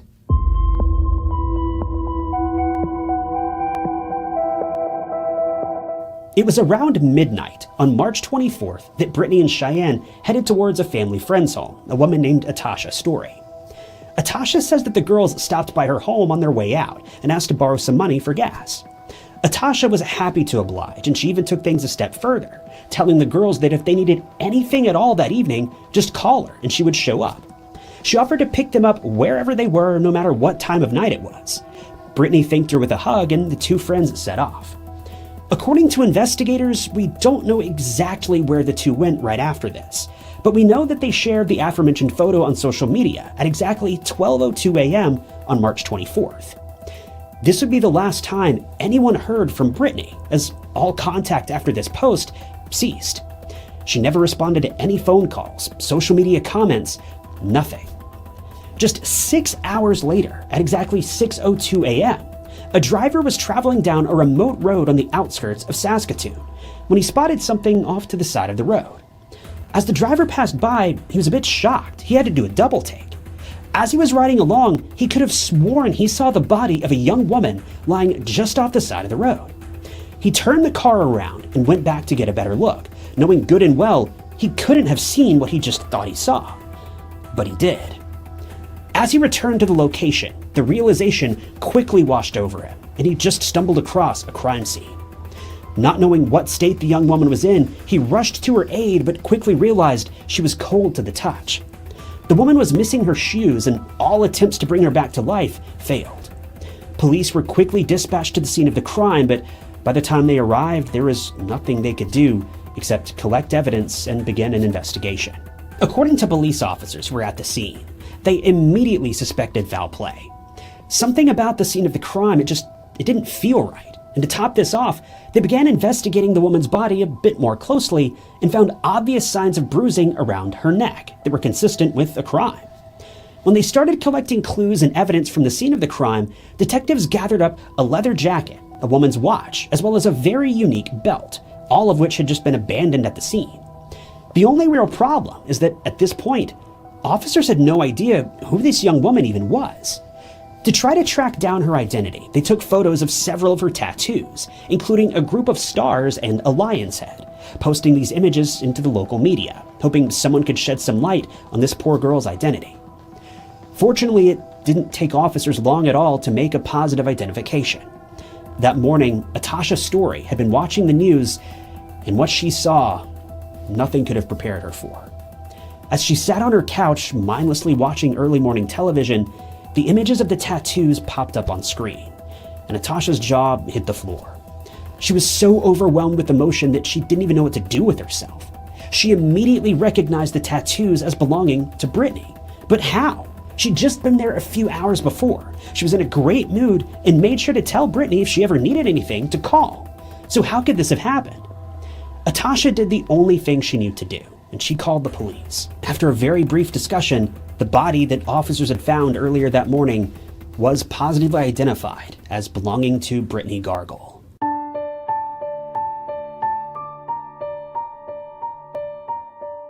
Once investigators discovered the identity of Brittney, they sprang into action to try to piece together what had taken place that night before. They started their search on social media, and that's when they came across the photo that Brittney had taken with Cheyenne the night before. Interestingly, just a short while before police found this photo, they noticed that Cheyenne had posted to Brittney's Facebook wall, asking, quote, "Where are you? Haven't heard from you. Hope you made it home safe." Police knew that this meant the two had certainly been together on the night that Brittney had been attacked, so they began their investigation with Cheyenne. Police paid her a visit and asked for a rundown regarding what had taken place that night. As far as a night out in Saskatoon goes, things were pretty typical. The only strange thing was, Cheyenne revealed that the girls had been bar hopping all night, but I'm not sure how they managed to do this because they were both underage at the time. But anyway, they somehow managed to gain access to multiple bars in the area, starting their adventure around midnight and ending it sometime around 4 a.m., when they were invited to a local house party by an unidentified man who they believed to be in his 30s. What happened after this house party is a bit of a blur. According to Cheyenne, she and Brittney went their separate ways a short while after 4 a.m., with Cheyenne being dropped off at an assisted living facility so that she could visit her uncle.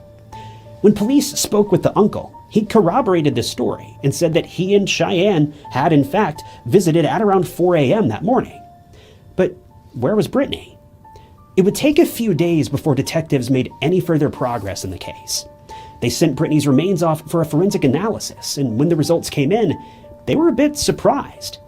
Brittney had lost her life after being strangled with a black belt, the same belt that was found abandoned at the scene of the crime. If this attack had been deliberate, and police believed it had been, why would the criminal have ditched the evidence at the scene of the crime? That just seems careless. For the investigating officers, they hoped that this meant the case would be open and shut. They now knew what happened, they knew what weapon had been used, now all they needed to do was tie the weapon to the criminal. This was when even better news came in, when the belt was sent in for analysis. They found 2 profiles of DNA left behind on it. One matched Brittney, and the other, presumably, would be a match to the criminal. It was as if all the pieces of the puzzle were just falling together perfectly. But all was not as it seemed. See, it was at this point in the investigation that officers began to realize something wasn't right.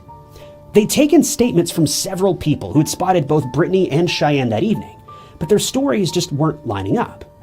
Cheyenne claimed that the girls had begun their evening at a bar called the Manchester Brew Pub, then also claimed that their time together ended at the Colonial Pub and Grill, with this being around the time the 2 girls went their separate ways. Rather obviously, police headed off to these 2 bars to try to figure out what the girls had done afterward, and determine if anybody may have spotted the 2 that evening. Well, when they began their search at the Manchester Brew Pub, everything was in order. They didn't really find any information that was particularly useful, but they did confirm that the girls had been there that evening at the time that Cheyenne said they were. But when detectives made their way to the Colonial Pub and Grill, that's when things started to get fishy. According to senior Crown Prosecutor Robin Ritter, it didn't take him long at all to realize that the girls' trip to the Colonial, it didn't happen.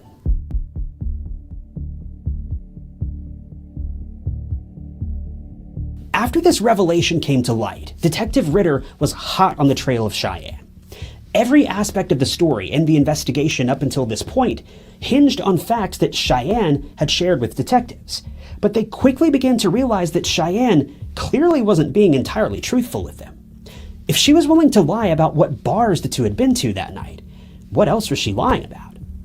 Police decided to approach the case from a different angle. They decided to pay a visit to Cheyenne's uncle, the one who was in the assisted living facility. When they began pressing him about what had taken place that night, they quickly began to realize that he didn't know much at all about the evening that Brittney vanished. In fact, it only took him a few minutes to realize that the chain of events he'd reported to officers before simply didn't happen. In the end, he confessed that he had given false testimony to officers, admitting that he did so to protect his niece. But with this in mind, what really happened that night? Well, according to the uncle, Cheyenne had approached him that evening and asked him to lie for her to help cover her tracks. Cheyenne admitted that she and Brittney had gotten involved with a bad group of guys that night and ended up following two men to a motel that evening, after the men had promised the girls access to certain substances and alcohol. Cheyenne reportedly told her uncle that the four of them had gotten into an argument about these substances, with Cheyenne leaving in the middle of the argument to use the bathroom. She claims that when she came back, Brittney was lying lifeless on the motel bed. Shocked and confused at this rapid change of events, Cheyenne began to freak out, but the men threatened her with a weapon and demanded that she help them cover up the crime. Cheyenne seemed to be pretty shaken up by this encounter, but rather strangely, investigators very quickly learned that this entire story was a fabrication as well. Literally none of it happened. They could find no evidence of such an event taking place at the motel, nor any evidence that the girls had ever been to that motel that night, much less with the company of two grown men. Well, about 5 weeks passed by after this. Cheyenne, in the meantime, had been arrested for shoplifting and was now being held in a local jail while she was awaiting her trial. Detectives decided that they would pay her a visit in jail and see if she'd finally be willing to tell them the truth. She wasn't. In fact, when police pressed her about the night of Brittney's passing, she refused to tell them a single thing, not one word. But actually, this was all the prosecutors needed to hear, because it was now clear they were on the right track. Police may not have had much evidence to go on, but now knowing that Cheyenne certainly knew more than she was letting on, they decided to keep tabs on her and watch her from a distance, hoping that at some point she would slip up and make a mistake that might just shed new light on their investigation.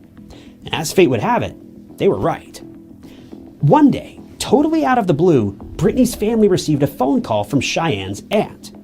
According to the aunt, Cheyenne had come over to her house that evening that Brittney had disappeared, and it was clear she was pretty drunk, upset, and panicking. She couldn't really make sense of what Cheyenne was saying, but she mentioned something about strangling her friend and even mentioned the name Brittney. Obviously, Brittney's family turned this information over to the police, and Cheyenne's aunt was more than happy to share her story with investigators. But despite this, Cheyenne was still unwilling to cooperate. She denied knowing anything about her friend's passing, and just 6 months later, Cheyenne even took to social media to make a post in remembrance of Brittney, saying, quote, "I miss you so much. You came and visited me in my dream last night. You were way too young to go." It would be another 2 years before the case would see any more progress. But one final piece of evidence that investigators collected blew the entire case wide open, and as it would turn out, it had been staring them in the face all along.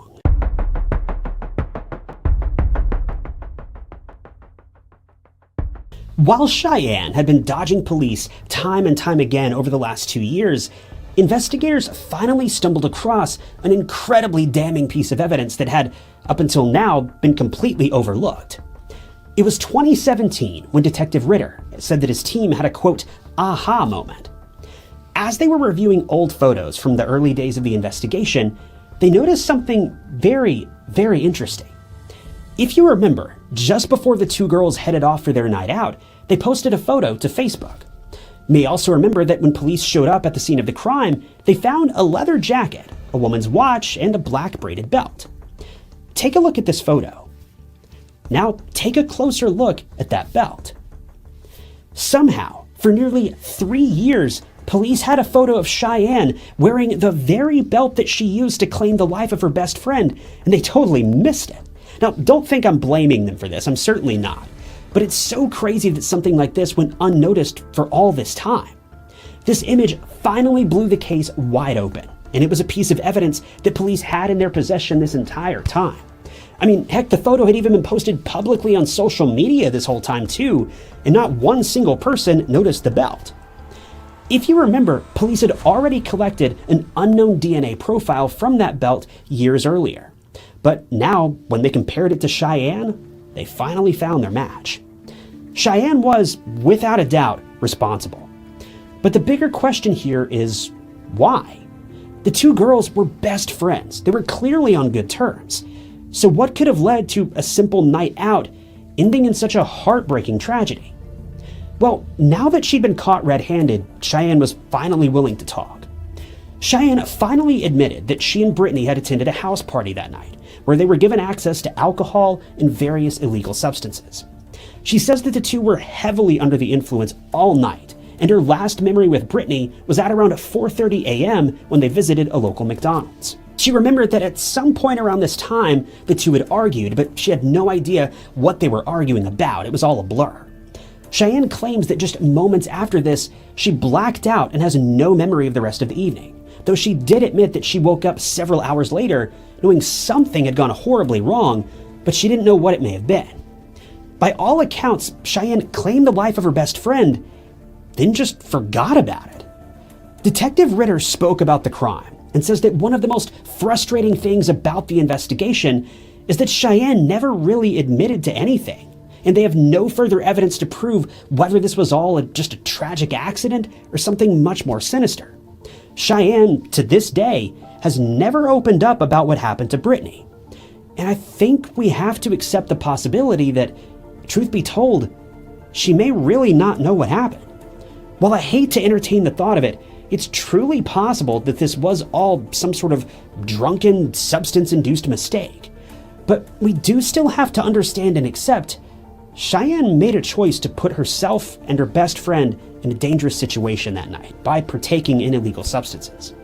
While she may or may not have been in control when the crime unfolded, one thing is for sure, she was entirely in control when she took that first dose, and her poor decisions led to her best friend losing her life.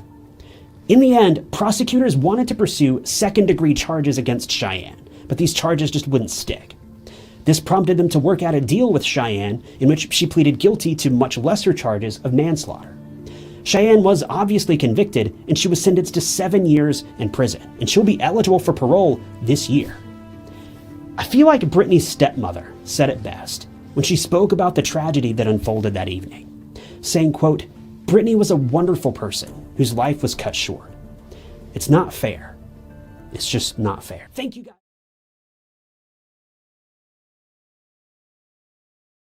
Toronto, Canada has a meager crime rate as compared to other cities and even countries. That's because the community is ready to step up and help others in need, especially in terrifying times. For instance, in mid-2016, a man was saved from getting attacked by a hammer-wielding assailant by his young neighbor. But just a year later, there wouldn't be anyone who could save a 22-year-old Tess Richey, and she would ultimately meet her very tragic end. Tess Richey was looking for a way to distract herself from a terrible and recent breakup, so she decided to meet a friend at a bar for a night out. Little did she know that she was about to be driven straight into the hands of death. The case of Tess Richey is a prime example of evil being in plain sight and how two events separated by just 1 year can coincide on one fateful night and cause utter devastation.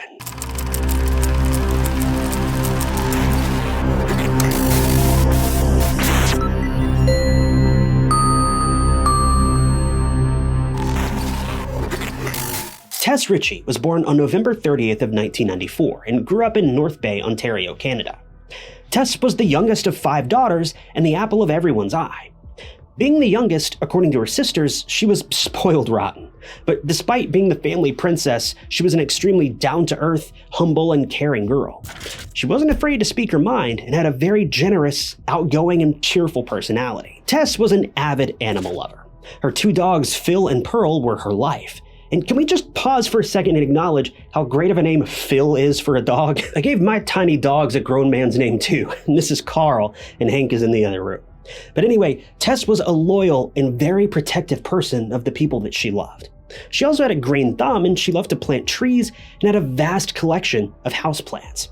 She also worked as an assistant manager at the local Days Inn in North Bay. And when she turned 19, she moved to the metropolitan city of Toronto, with dreams of pursuing a career in service and eventually traveling. Tess wanted to work as an air hostess in an airline. And when she moved to Toronto, she enrolled in the flight services program at Seneca College and graduated by April of 2017. After graduating, Tess applied to multiple airlines and even upscale hotels to get her dream job. She also juggled several part-time jobs, including working in a Toronto coffee bar. Tess, still waiting to hear back from the airline job she applied for, decided to pursue another career on the side, and that was related to languages. Tess learned Italian and was seeking job opportunities as an au pair in Italy, which is basically a live-in nanny situation. Tess, being an ambitious young woman with lots of dreams, also started a YouTube channel, and she primarily talked about her experiences of being in abusive relationships, advocating for women's rights, and she even posted some music cover songs. Tess was a fierce and strong woman who wanted to create a safe space for women in the same boat as her, women who'd survived difficult relationships.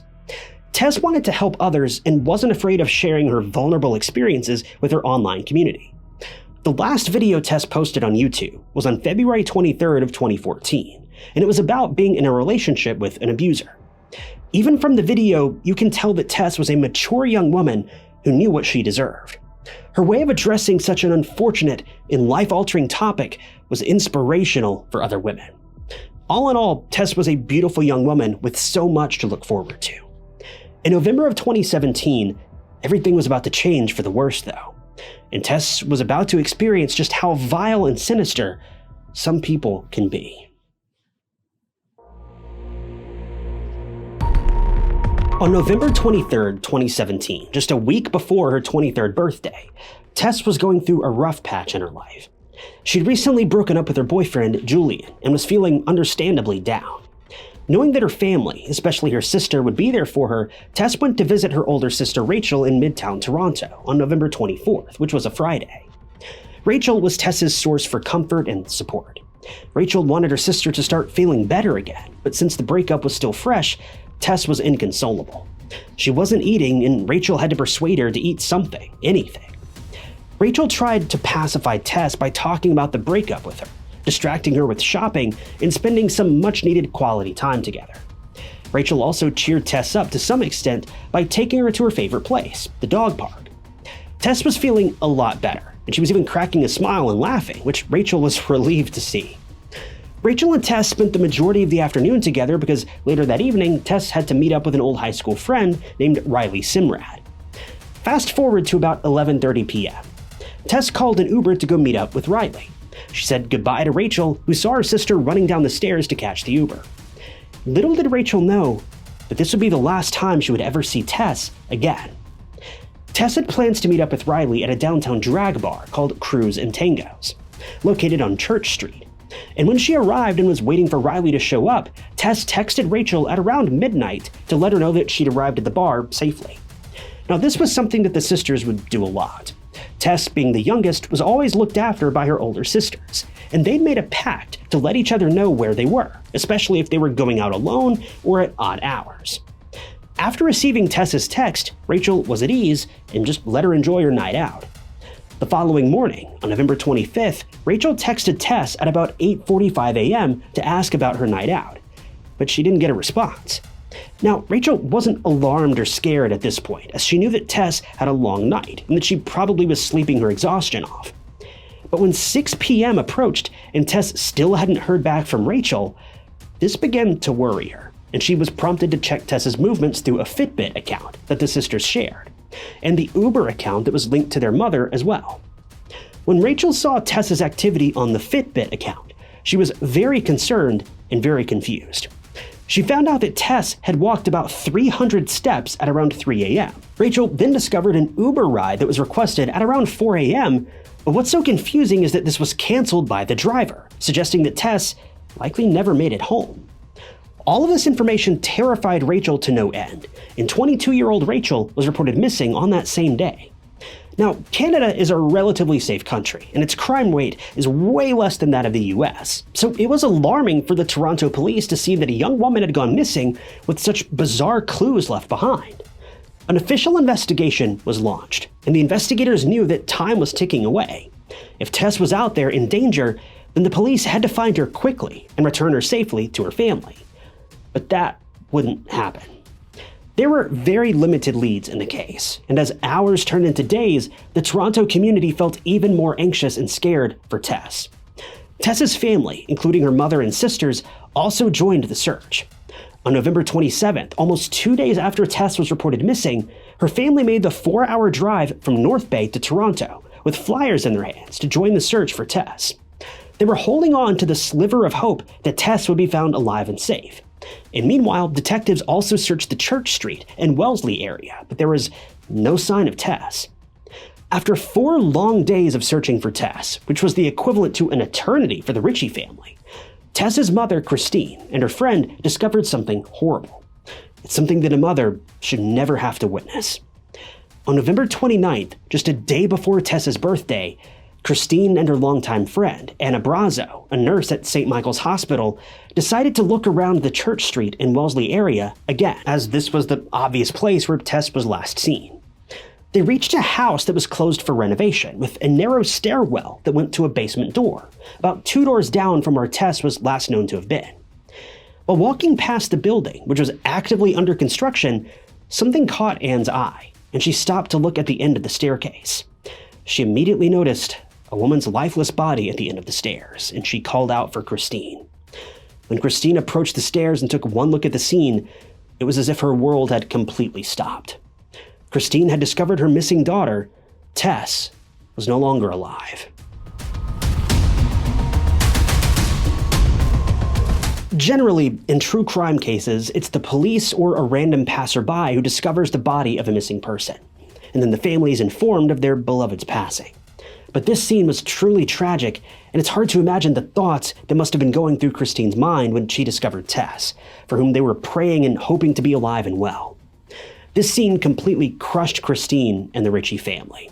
And stumbling across something like this, that image never leaves your mind, never. That's the type of image that 20 years from now, you're out having a great night with friends and family, then all of a sudden, the image pops back up in your mind out of nowhere.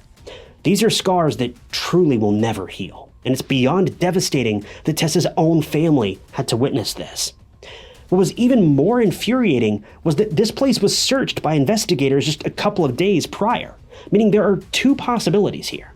Either the police 100% didn't search the area like they claimed they did, or someone had placed Tess's body there after the search had been completed. Regardless of which scenario is closer to reality, Tess's body had to be taken in for an autopsy, and initially, the police ruled Tess's death as an accident, as there were no visible signs of trauma or struggle on Tess's body. But on December 1st, 2017, the autopsy revealed something entirely different. Tess's cause of death was neck compression, which is in line with strangulation, so it couldn't have been an accident. Moreover, male DNA was found on Tess's clothes. This was the point where the case took a turn, and was investigated in light of a possible homicide.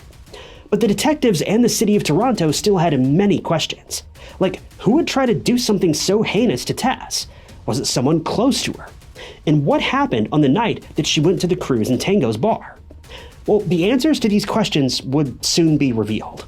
The police, having no possible suspects, turned to the CCTV footage of that fateful night and tried to piece together a timeline of events. Luckily, the CCTV footage in the neighboring areas, as well as the bar where Tess went, provided a breakthrough in the case. See, the surveillance footage showed that Tess was walking hand in hand with an unidentified man shortly before her tragic demise. The investigators also decided to question Tess's friend, Riley, who was with her on the night of the attack. Riley said that she and Tess had a lot to drink, so much so that the bar security asked them to leave. CCTV footage showed Tess and Riley leaving the club at around 2 a.m. The girls then walked to a hot dog cart on Wellesley Street, where they interacted with several people, including a woman outside of her house and a man who proceeded to accompany the girls from that point onwards. The woman, named Michelle, was later interviewed. She said that she talked to Tess and Riley while smoking a cigarette outside of her home. Tess confided in Michelle about her recent breakup, and Michelle comforted her for a short while. Turns out, Michelle really liked Tess from the get-go, and had even given her number to Tess if she ever needed to just talk to someone. After this encounter, which lasted about 20 minutes, Riley received a text from her boyfriend at around 4 a.m., asking her to come home, at which point Tess decided to call it a night and call an Uber back to the house, further corroborating the activity Rachel found on the app. So it was Tess who requested the Uber, but she never got in it. And this begs the question, what happened to Tess during this time? Well, this is where the surveillance footage showed more of what happened that night. Riley's story was confirmed because at around 4:02 a.m., she was seen walking away from Tess, heading towards her own home. But Tess wasn't alone.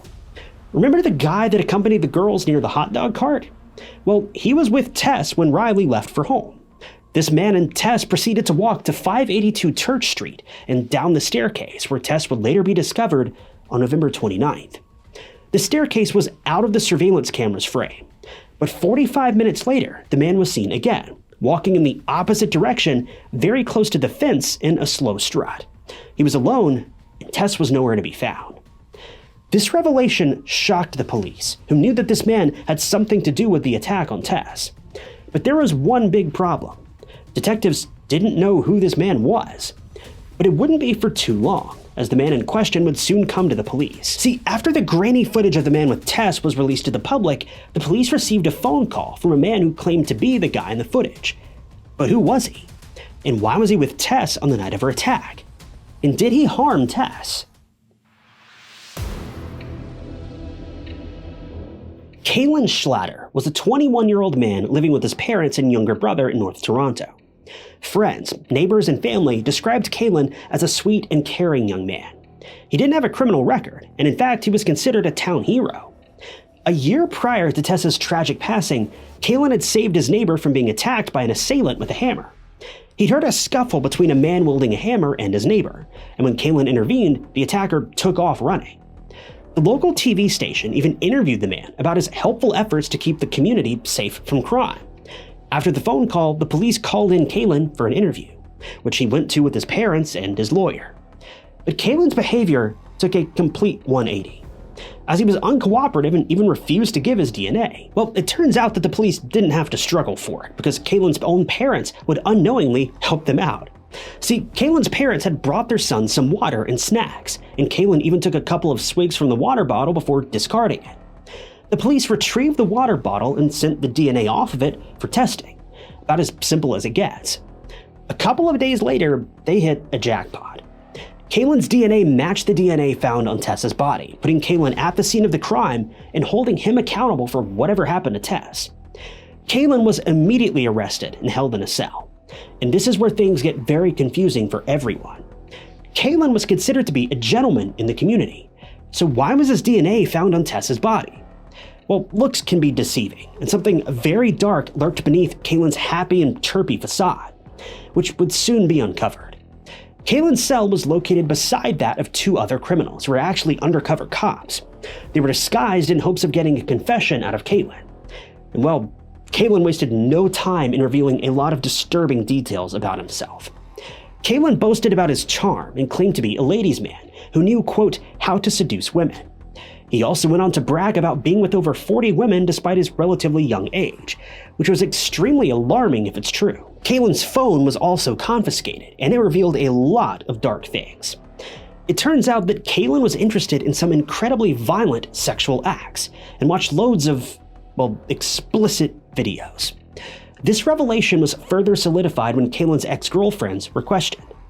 Now, I'm not going to get into the details of what they revealed to the police, but they confirmed that he had some very unique interests, some of which were violent. If that wasn't eerie enough, a closer look at the bar's CCTV footage showed Kalen present at the bar at the time Tess and Riley were asked to leave, meaning that he may not have met the girls at the hot dog stand, as detectives originally believed. He may have been stalking them. The footage showed Tess and Kalen a mere shoulder's width away from each other, which is so creepy to think about in hindsight. Even though Tess and Kalen didn't interact inside the bar or even know each other beforehand, one thing was clear. Kalen had his sights on Tess at that point. Keelan also confessed to the undercover cop that Tess was alive when he left her at the staircase, but he soon changed his story and said that he was inebriated and didn't remember what had happened that night. With all of this information, on March 21st, 2018, the investigators upgraded the charges on Keelan from second degree to first degree. Finally, almost 2 years after Keelan was arrested, his trial was scheduled for January 12th of 2020. Keelan's attorneys argued that Tess's attacker was someone else, even naming this person in court, and they stressed that Keelan had nothing to do with Tess's passing. But the prosecution was 2 steps ahead of the defense. They'd already questioned the suspect in question, and he was cleared of any suspicion. Keelan also took the stand in court and explained the reason why his DNA was on Tess's body. Keelan claimed that he and Tess bonded over their mutual breakups after meeting on the street outside the bar, and Tess was highly engrossed in the conversation, so much so that she even ignored a phone call during that time. But the prosecution slammed this story shut very quickly because Tess's phone records showed no incoming calls on the night of her tragic attack and passing. So Keelan was essentially lying, but he wasn't done. Keelan proceeded to claim that Tess had initiated the flirtatious advances, and the two had kissed for a bit before Keelan, got excited, and he claims that this is how his DNA got onto Tess's body. But there was no evidence to support this claim. During his confession, Keelan claimed that he invited Tess to his house, but she refused, saying that they couldn't go any further, and asked Keelan to leave, which he did. He repeated the fact that Tess was alive by the time he left, but the prosecution didn't believe Keelan's web of lies because if Tess were alive at that time, then she should have gotten into the Uber, which was canceled by the driver because Tess failed to show up.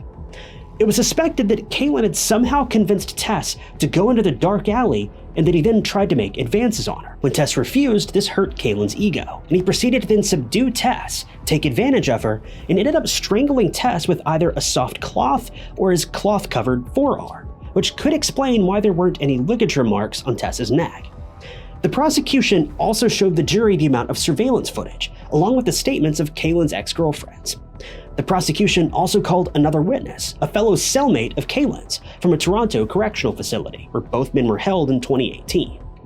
The cellmate, known publicly as ES, testified in court that he initially felt sorry for Keelan, as he was a young man in jail for the first time. But as time passed, ES started noticing very bizarre things about Keelan. Keelan would cry himself to sleep, but not due to the guilt of robbing a young woman of her life. Rather, it was because he didn't want to serve a long sentence for killing Tess, and that he missed his mother. What was even more maddening was the fact that during a tearful testimony delivered by Tess's sister, Rachel, who expressed feelings on seeing Tess for the final time, Keelan was listening to everything with a calm and stoic expression, and his face was devoid of any emotion. Keelan was terrified to tears of having to face consequences for what he did to an innocent woman. But he didn't even flinch when Tess's sister was breaking down in court, reminiscing on the final moments with her sister. The cellmate also went on to testify that Keelan confessed that he lost control when Tess refused to go, quote, all the way with him. And in a fit of rage, Keelan strangled Tess with a scarf. On the other hand, Keelan denied having any conversation with this ES person and repeatedly tried to claim his innocence, which is beyond infuriating. In the end, Keelan's trial lasted about 6 weeks, and after deliberation, the jury came forth with their verdict.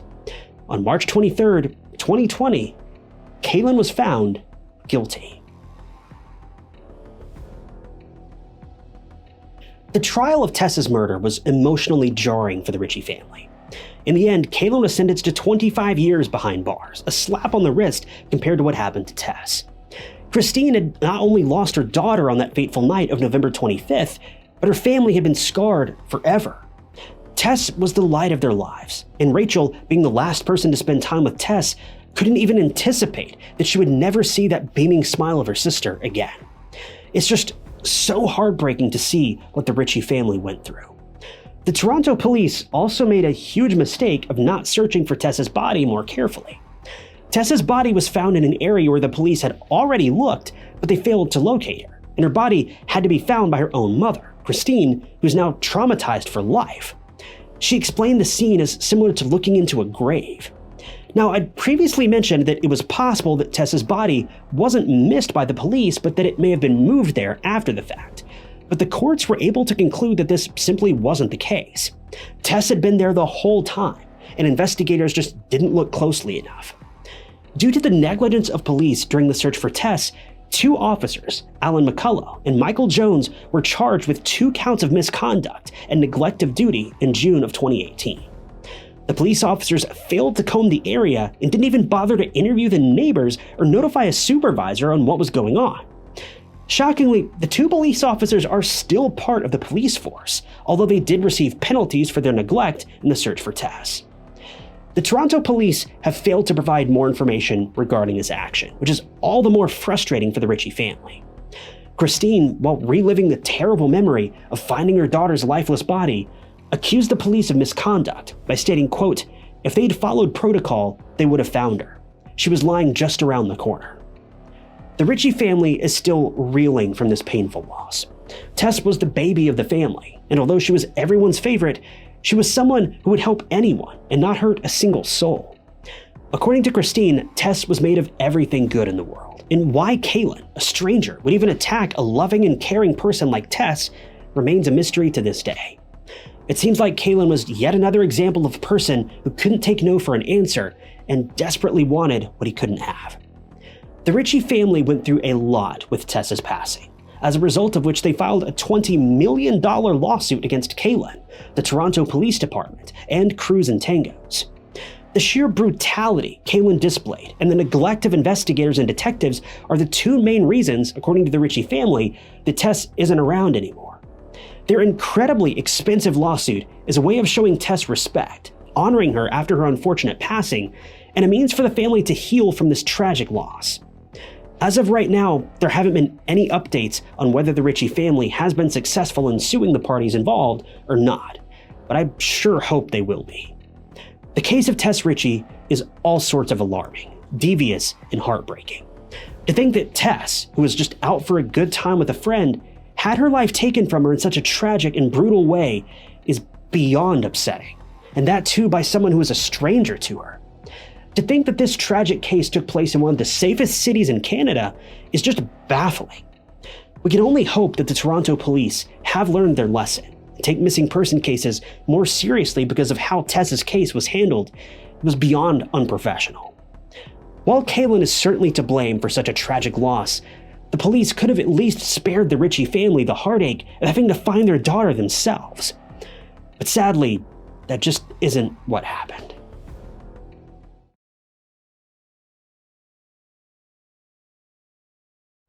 After graduating high school early, Kiely Rodni headed off to a celebration with friends in the Tahoe National Forest.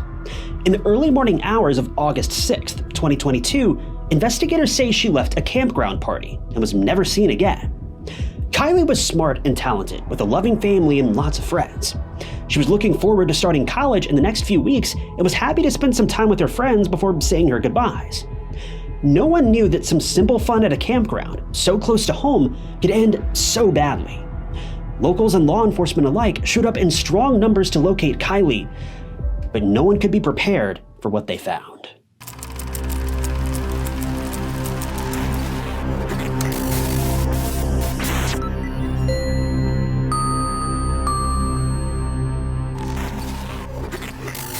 Friday, August 5th, 2022, was a beautiful day in the Tahoe National Forest, hosting clear views of Mount Shasta in the distance. Wildflowers were blooming, following the wildfires of summers past, dotting the landscape with purple and yellow hues. Summertime was ending, and people were squeezing in the last few days of seasonal fun before heading back to school. Kiely Rodni had just graduated high school early and with honors, and that's no easy feat. She was due to attend Sierra College in the coming weeks, and her family couldn't have been more proud. On Friday, August 5th, she spent time with her friends making creme brulee, and later she had plans to take part in a summer send-off party at Prosser Campground, which is about a 45-minute drive from Reno, not far from the state line, but it was only about 15 minutes from Kiely's home. Prosser Campground is located on a large reservoir and is commonly known to locals as the Sanctuary.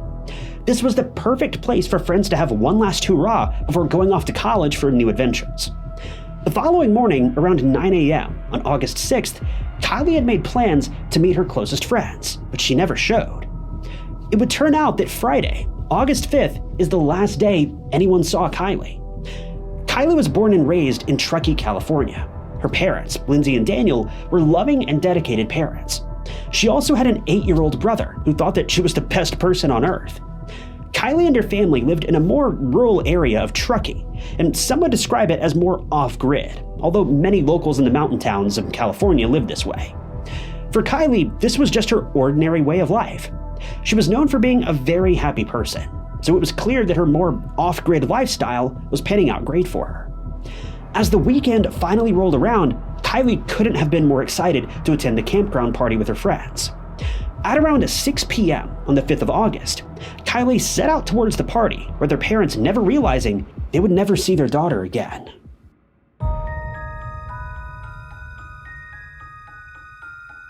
Shortly after 6 p.m. on the 5th, Kiely goes into a gas station in Truckee, about halfway between her home and the party's location, where surveillance cameras captured footage of her browsing the store.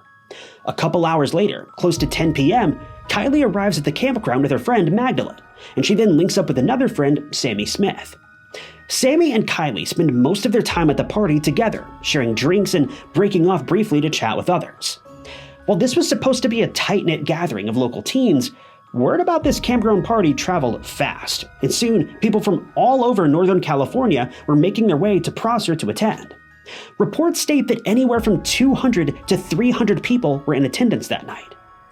Due to the tendency for wildfires in this area, the partygoers could not light a bonfire, meaning that unless there were other sources of light, the area was pitch black. It's been said that many people used glow sticks, electric lanterns, and their headlights to illuminate the area. Kiely and her group of friends had, of course, attended parties like this before. Kiely's mom trusted her daughter and had told news outlets that she never, ever drank and drove. Kiely was both smarter than that and incredibly responsible.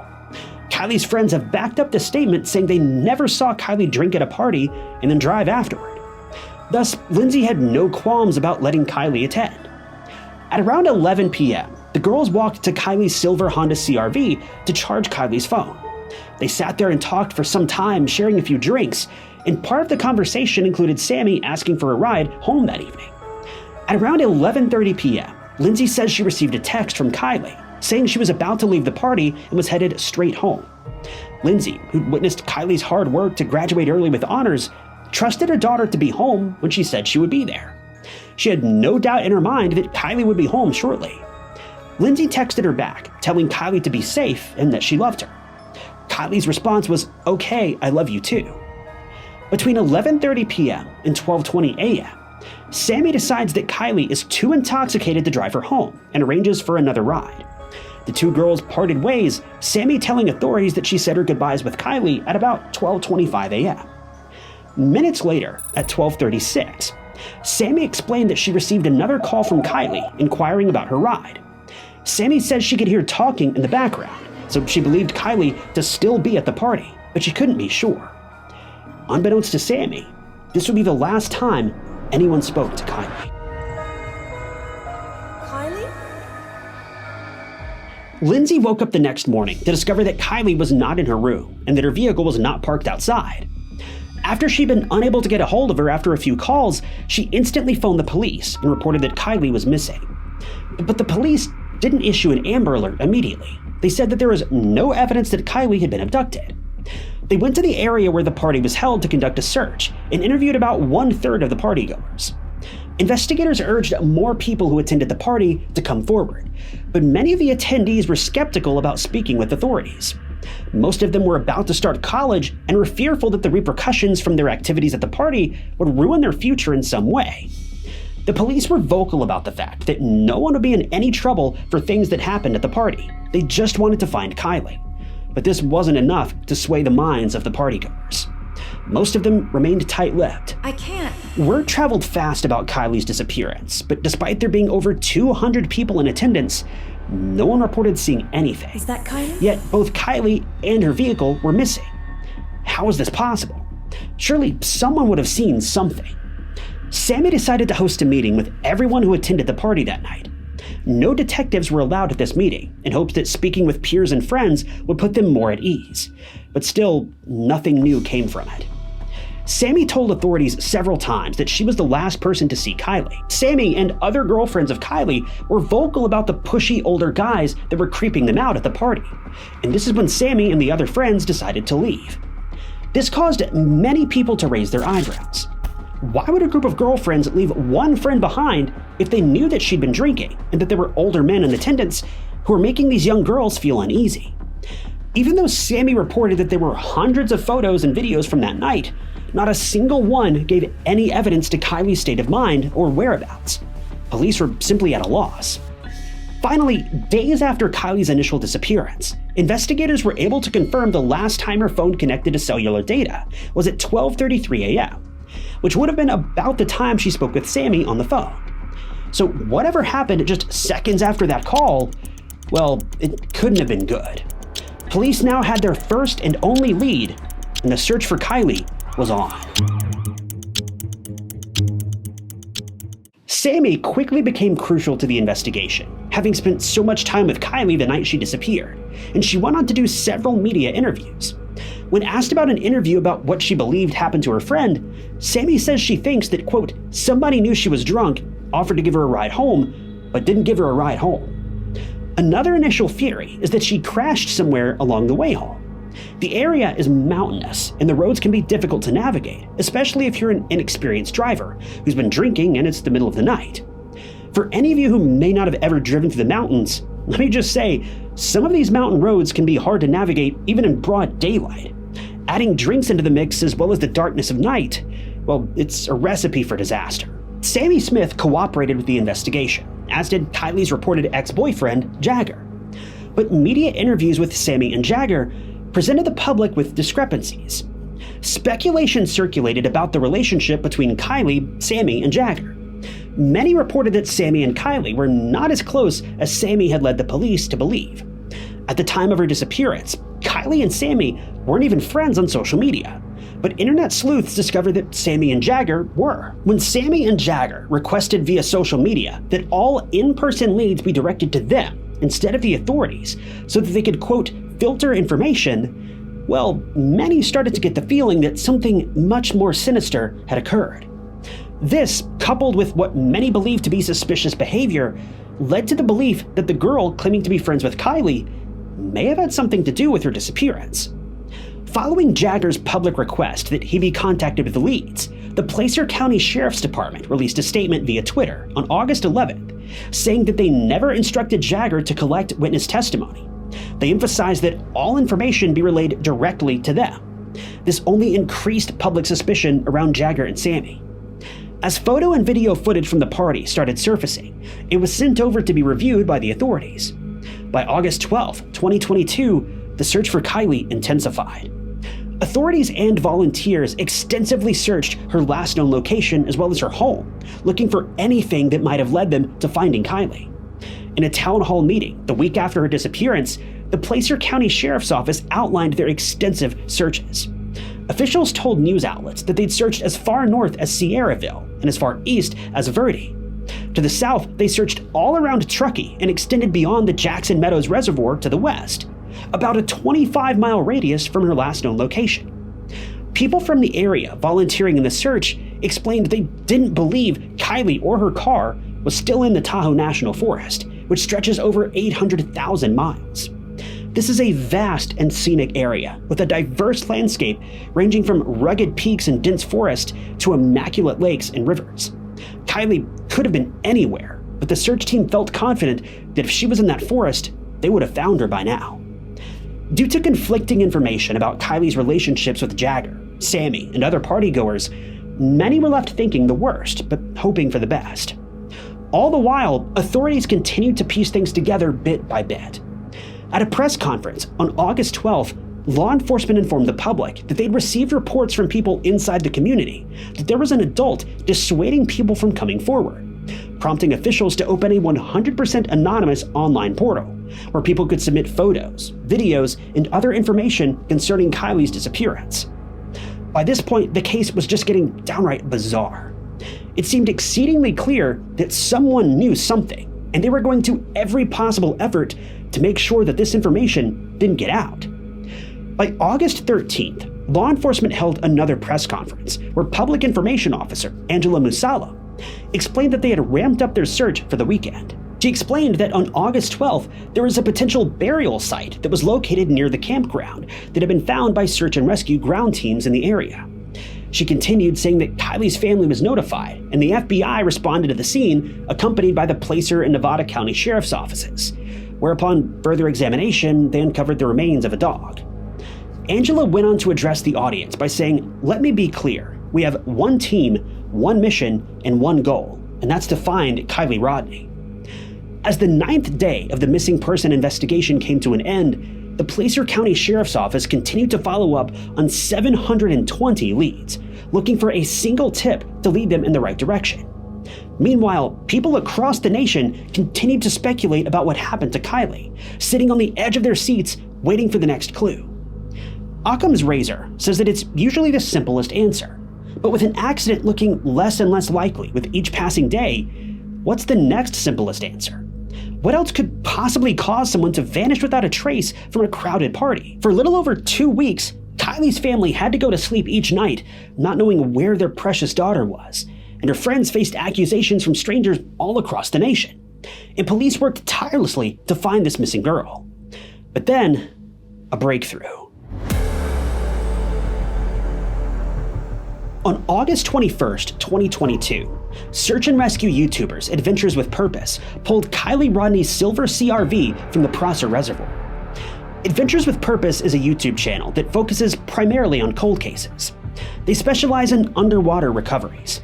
When Kiely initially went missing, many familiar with their recoveries requested they join the search for the missing girl, and the team were happy to oblige.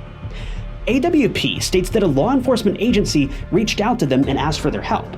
Yet when they arrived, they were told that the lake had already been extensively searched with dive teams and there was nothing there.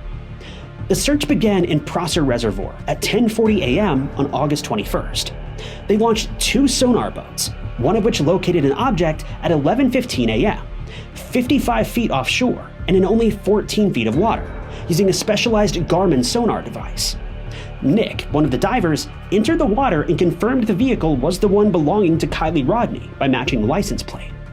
A diver was sent down, and unfortunately, he found a body inside the cargo area of the vehicle. According to Adventures with Purpose, the Garmin Echo Map Ultra that they used to locate the vehicle cost around $2,500, a small investment for a police force of this size. It appears to be a solid investment for search and rescue teams. So if this technology is crucial for underwater searches, and a simple YouTube channel managed to purchase one, why are search and rescue teams in the area not using it? The FBI must have had the latest technology, so why were they unable to find the vehicle in the 2 weeks they helped local agencies in the search? After making the discovery, AWP made a Facebook post about the recovery mission. The team maintains that they reached out to law enforcement first, as they were working with them to locate Kiely. But at the press conference the following day, the spokesperson for the sheriff's department stated that AWP never reached out to them and that the police had to go out of their way to contact the team. Due to the amazing reputation of AWP, people have been skeptical about this information, with some believing that local law enforcement were just embarrassed by their oversight. The discovery of Kiely's vehicle was devastating to her family and the community. But even worse was when police made the haunting announcement: the body found in the back of the car was, unfortunately, Kiely. Most would assume that this would be the end of it, case closed. But things continued to get weirder from here, as people began to question local law enforcement about their efforts in finding Kiely. Doug and Nick of Adventures with Purpose stressed that they have a unique and rare skill set, and that aiding police agencies in this way is an honor. They acknowledged their support for law enforcement across the US, including the FBI. But as the news of the discovery surfaced, many people following the case began to wonder, how could the men from Adventures with Purpose do in less than 2 hours what several agencies, large and small, couldn't accomplish in 2 weeks? Adventures with Purpose discovered Kiely's vehicle upside down in an area that had been, quote, extensively searched by authorities.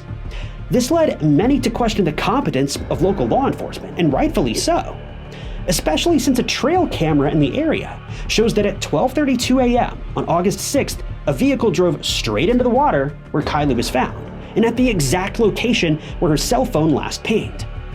The local police department said that they'd spent over 15,000 man-hours searching for Kiely, only for another team to come in and find her in less than 2 hours, in the same spot where her phone last pinged. Aerial views of the location clearly show something in the water where they recovered her body. So if there were air searches conducted, how was this missed? If she drove her vehicle into the water, it should have driven through the sand. How were those tracks missed when her mom reported her missing the very next morning, less than 12 hours after she'd vanished? Doug Bishop from AWP went on to state in an interview that he found the circumstances extremely suspicious. He cites many of the things already discussed, that she was highly intelligent, on her way to college, and disappears from a large party only to be found a few hundred yards away. He explains that it isn't possible that Kiely went the wrong way down the road. He explains that this road was one way in and one way out, not to mention a road that she was very familiar with. Yet the road her vehicle ended up on had a very hard, sharp left turn onto a rough dirt road that requires four-wheel drive. Essentially, whether she was drunk or not, Kiely would have known immediately she wasn't going the right way, making her crash even more suspicious. Doug Bishop explains that where she was found within the vehicle, in the cargo compartment, was also suspicious, and that the whole thing just doesn't add up. The fact that no one is willing to talk is a huge red flag and adds to this suspicion. While this very well could be an accident, there are many inconsistencies in this story. Her friend stated that she seemed too drunk to drive and reported strange men at the party, but had no problem leaving her there alone. She clearly and coherently texted her mother, yet 30 minutes later was too inebriated to know that she was going the wrong way down a road that she'd traveled many times before.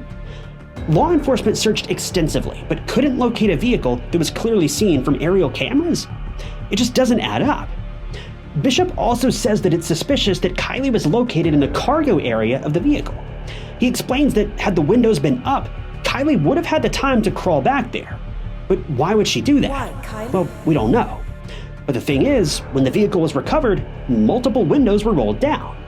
This means the vehicle would have filled with water so quickly that she wouldn't have had time to maneuver back there. And why would she?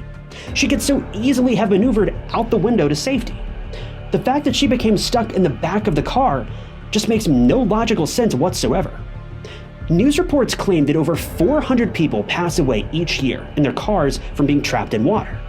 Your best chance of survival is to get out of the car before it's fully submerged. Most cars, when driven into the water, are fully submerged in less than a minute, so every second counts. Experts explain that your best bet is to get the windows down as soon as possible and escape through the front windows, not the rear. But in Kiely's case, this raises more questions. Kiely's driver window, along with the other windows, appeared to have been down when the vehicle was pulled from the water.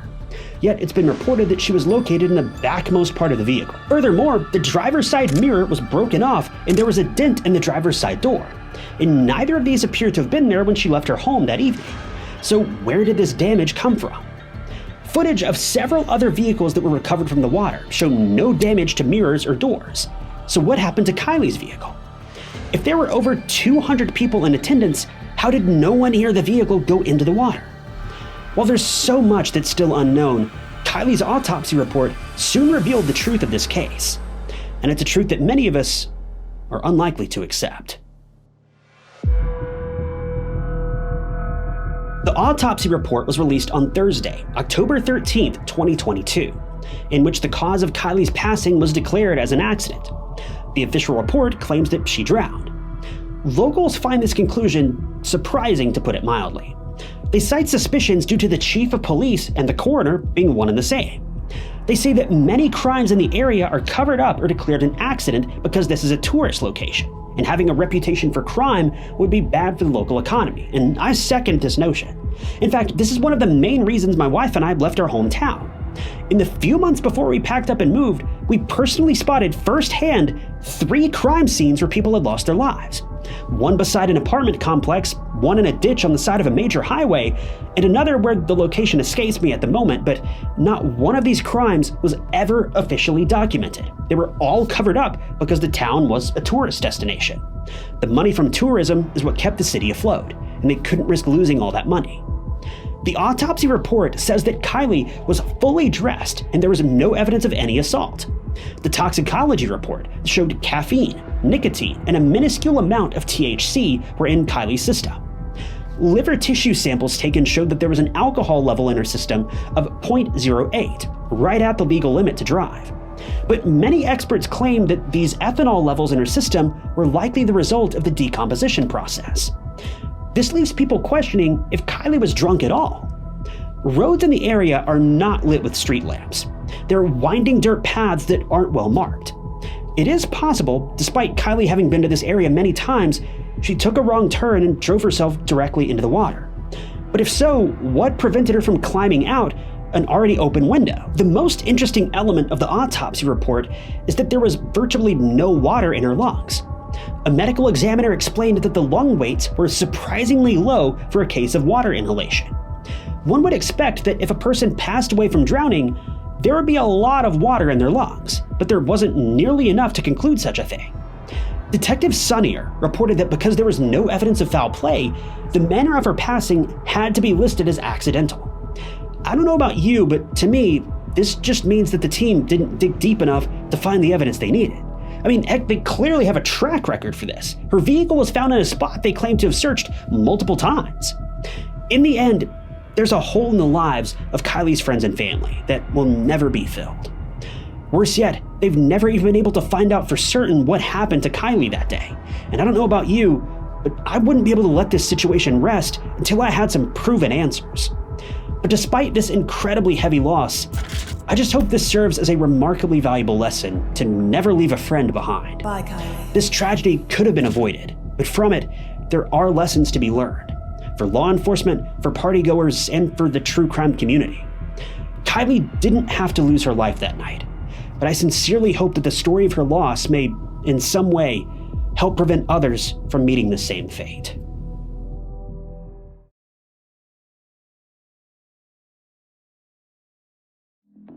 Laura Babcock had a life that was seemingly perfect. She'd just gotten a college degree, was surrounded by friends who loved her, and she was on the path to secure the job of her dreams. But all of that changed when she got unexpectedly involved in a love triangle that she couldn't get out of. Laura was blissfully unaware that the man that she'd fallen for had a series of incredibly dark secrets that he'd been keeping from her. Investigators claimed that Laura was subjected to an unspeakable crime, and it ultimately resulted in her losing her life and being disposed of in the most creative yet heartless way you could imagine. Detectives spent months collecting evidence and investigating this crime, and in the end, 2 criminals were placed behind bars. But they're not anyone you would have expected. This is a story that is bizarre from beginning to end. This is the twisted case of Laura Babcock.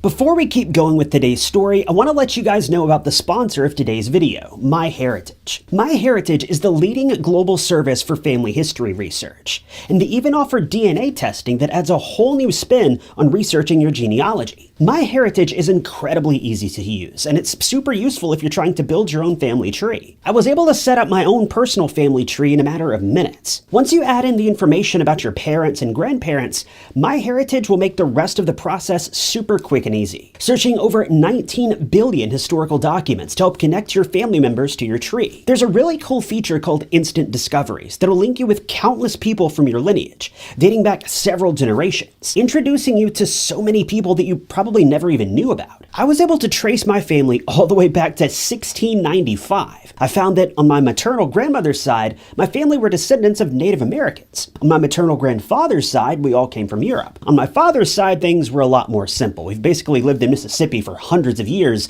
even before the United States was even founded. And we're all still here today, too. The really cool thing about MyHeritage is that it'll even link you with documents, photos, and pretty much anything else that's been stored in the database regarding your family, letting you take an even closer look at the lives of these people you've never even known about. If you happen to find some old photos of your family, they even offer a feature to colorize these photos, bringing new life to these people that have long since passed. It's a super cool service, so I'd strongly urge you guys to check it out. If you click the link in the description, you'll not only be given a 14-day trial, but you'll also get 50% off your membership. Give it a try and let me know what you find. You never know, we may actually be related somewhere along the line. Thanks to MyHeritage for sponsoring today's video.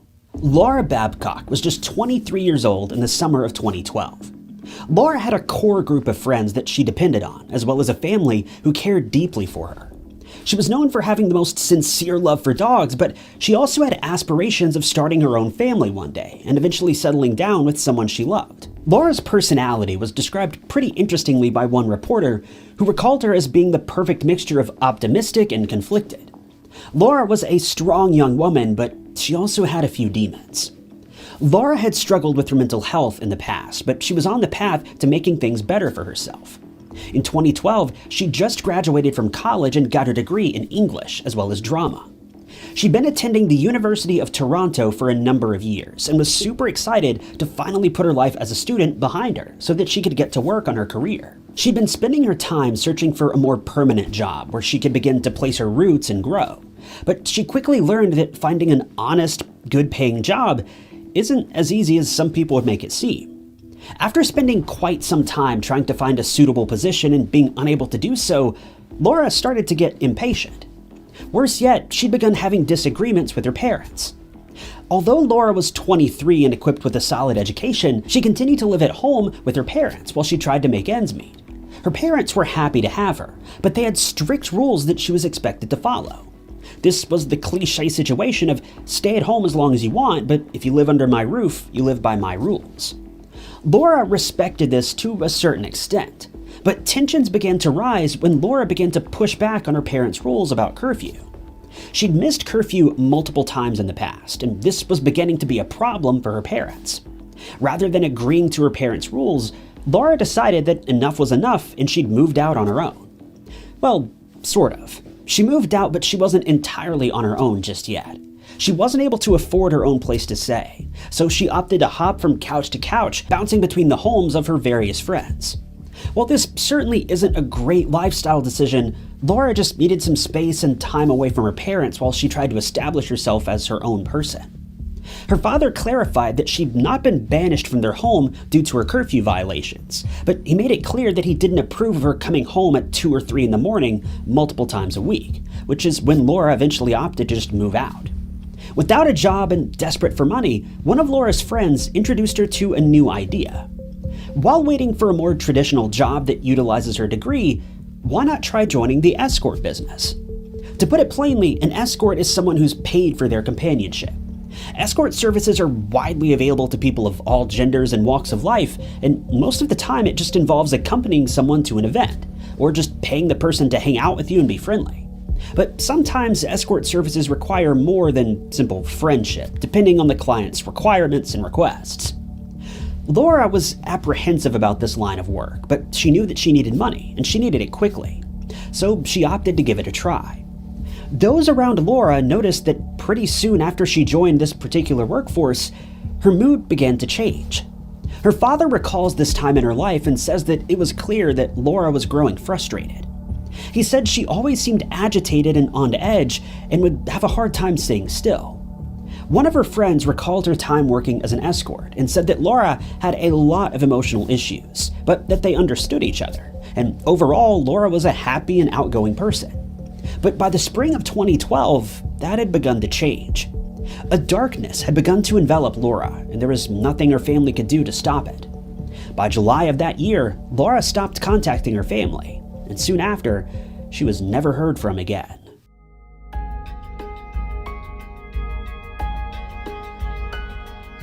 It quickly became clear to those around her that Laura had been hiding some dark secrets from those that she held closest. Laura's boss, the owner of Last Minute Escorts, recalled that Laura had big aspirations of becoming an actress. He remembered Laura fondly, explaining that she worked for him multiple times in the past.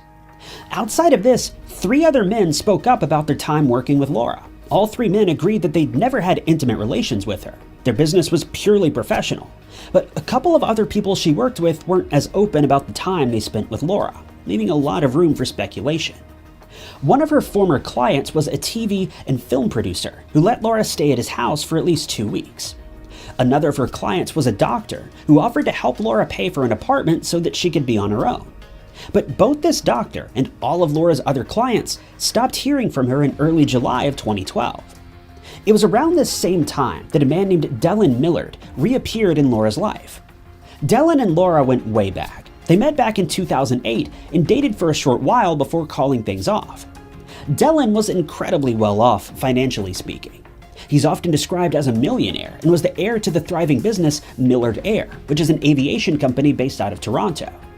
When Lauren and Dylan met, they hit it off instantly. They would share an on-again, off-again relationship before eventually losing contact sometime in early 2009. By 2010, Laura had moved on and met a new man named Sean Lerner. Sean and Laura shared a much deeper relationship and dated for about a year and a half before things were broken off around Christmas of 2011. We'll get back to Sean in just a minute, but around the same time that the relationship had begun to fall apart, Laura was struggling pretty seriously. She'd been admitted to a hospital in August of 2011 after she confessed to doctors that she felt as though she cried all hours of the day and was suffering from serious bouts of depression and anxiety. But it's never been publicly revealed why she was having these issues. It's possible that she was simply coming to terms with the fact that her relationship was falling apart, but it's also possible that there were deeper issues here that just haven't been shared publicly. Laura eventually confessed that she'd begun to harm herself, and that's when doctors began to take her case a bit more seriously, with one report suggesting that she began taking antidepressant medication as a result. By April of 2012, about 6 or 7 months later, Laura had returned to the hospital at least 12 more times due to various mental health issues. Laura was losing it, and she was spiraling quickly. Her friends began to grow increasingly concerned, but there was very little that they could do, other than just be there for her and comfort her. To make matters even worse, this is when Dylan Millard came back into the picture. While Dylan and Laura had broken up about 4 years prior, they still kept in touch from time to time. With Laura now being single, she decided to reach back out to Dylan to see if there was anything left between the two of them. And as luck would have it, there was. But there was also a catch. Dylan had begun dating someone about a year prior to this, sometime in early 2011. His new girlfriend, Christina, was a bit of an interesting character. She and Laura had multiple arguments, and what it ultimately boiled down to was Christina being jealous of the bond that Laura and Dylan shared. It was clear that there was something special between the two of them, and Christina felt threatened by this. To make matters even worse, Dylan and Christina weren't even in a committed relationship. While they were technically together, Dylan says that they were in an open relationship, and he claims that Christina was aware that he was actively sleeping with other people, one of these people being Laura. In February of 2012, Laura turned 23, and on her birthday, she received a text from Christina. The text read, "Happy birthday. A year ago today was the first time I slept with Dylan." Laura, seemingly unfazed by this, responded by saying, "That's fine, I slept with him a couple weeks ago."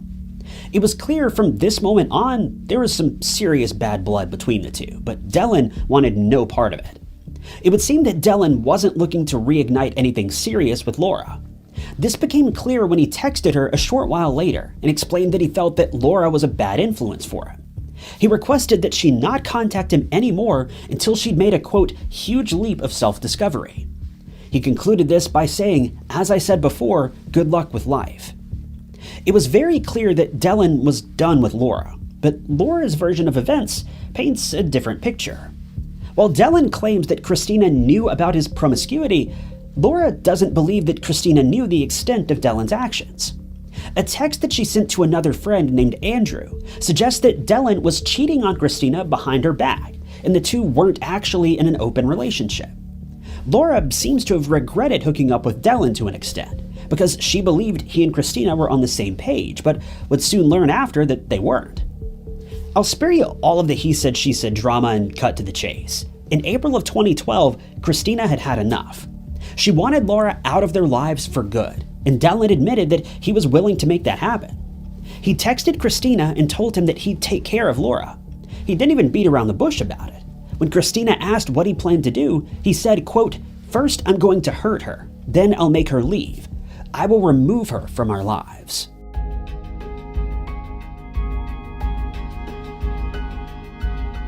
By June of 2012, Sean Lerner, the man who Laura had been dating for about a year and a half, stepped back into her life. He'd heard about how bad off she was and he wanted to do his best to help her. The two had no plans of getting back together, but Sean still cared for Laura deeply and wanted to help her get back on her feet. Sean had also learned that Laura had begun working for last-minute escorts. When he found out about how bad of shape she was in, he paid for her to stay in a motel for a few days and even gave her an iPad so that she could look for apartments in the area. When he pressed Laura about her involvement in the escort business, she repeatedly assured him that her business was not of a sexual nature, and that she was nothing more than arm candy for lonely men. Sean says that he still believes there was more to it than this. If this weren't bad enough, several of Laura's friends also explained that around the same time, they have reason to believe that Laura had developed an addiction to illegal substances. Laura, to put it lightly, was not having a good time. You can't help but feel terrible for her after everything she'd been through. But at the same time, we also have to admit Laura was an adult, capable of making adult decisions. It seems that she just kept making one bad decision after another, and it led her down a path that quickly became too treacherous to come back from. All throughout this time, despite Laura's claims that she didn't want to be involved with Dylan, and despite his claims that he didn't want to be involved with her either, Laura and Dylan remained in almost constant contact. In fact, in the days leading up to her disappearance, Laura and Dylan spoke on the phone at least 100 times. I wasn't able to confirm if this communication was via calls or texts, but either way, they were still on speaking terms and they were making the most of it. The two had made plans to meet up on the evening of July 3rd, and later that night, Laura headed toward Kipling subway station in Toronto, where Dylan picked her up, driving her to his home. An hour later, Laura's phone turned off and would never come back on again.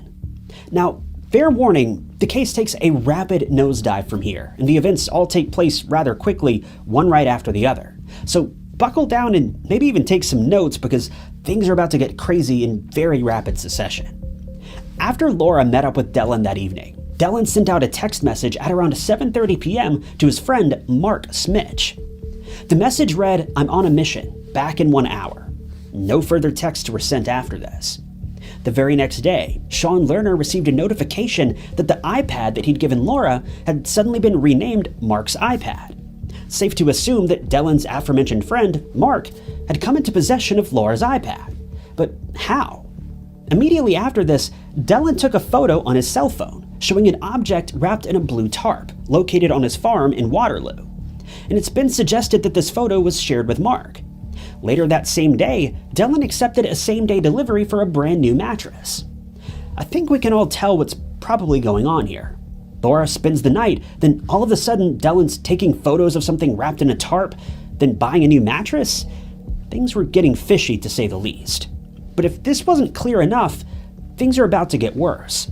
In the days leading up to all this, Dylan had contacted his mechanic friend and asked him to make arrangements to deliver an animal incinerator to his farm. This incinerator arrived on July 5th, 2 days after Laura was last seen. This brings us to July 14th, 2012, the day that Laura's family decided to file a missing person report. See, Laura was known to lose touch with her parents from time to time. After all, they were still caught up in a bit of a disagreement at this point. But it was incredibly unusual for Laura to not make contact with her friends. It's been noted that she spoke to her friends literally every single day up to this point. But when the missing person report was filed, Sean Lerner says that police didn't seem concerned in Laura's case at all, especially after they learned about her mental health issues and her work as an escort. It was almost as if they completely shut down after learning this. 9 days passed by without any leads coming to or from the police who were working the case. But on the evening of July 23rd, Dylan sent a text message to Mark saying, "Barbecue has run its warm-up. It's ready for meat."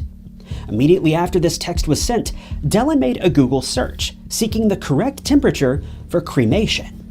Soon after, Dylan took a photo of Mark standing next to the cooker. The objects that were seen inside the cooker at this point were later described by a forensic expert as resembling human bones.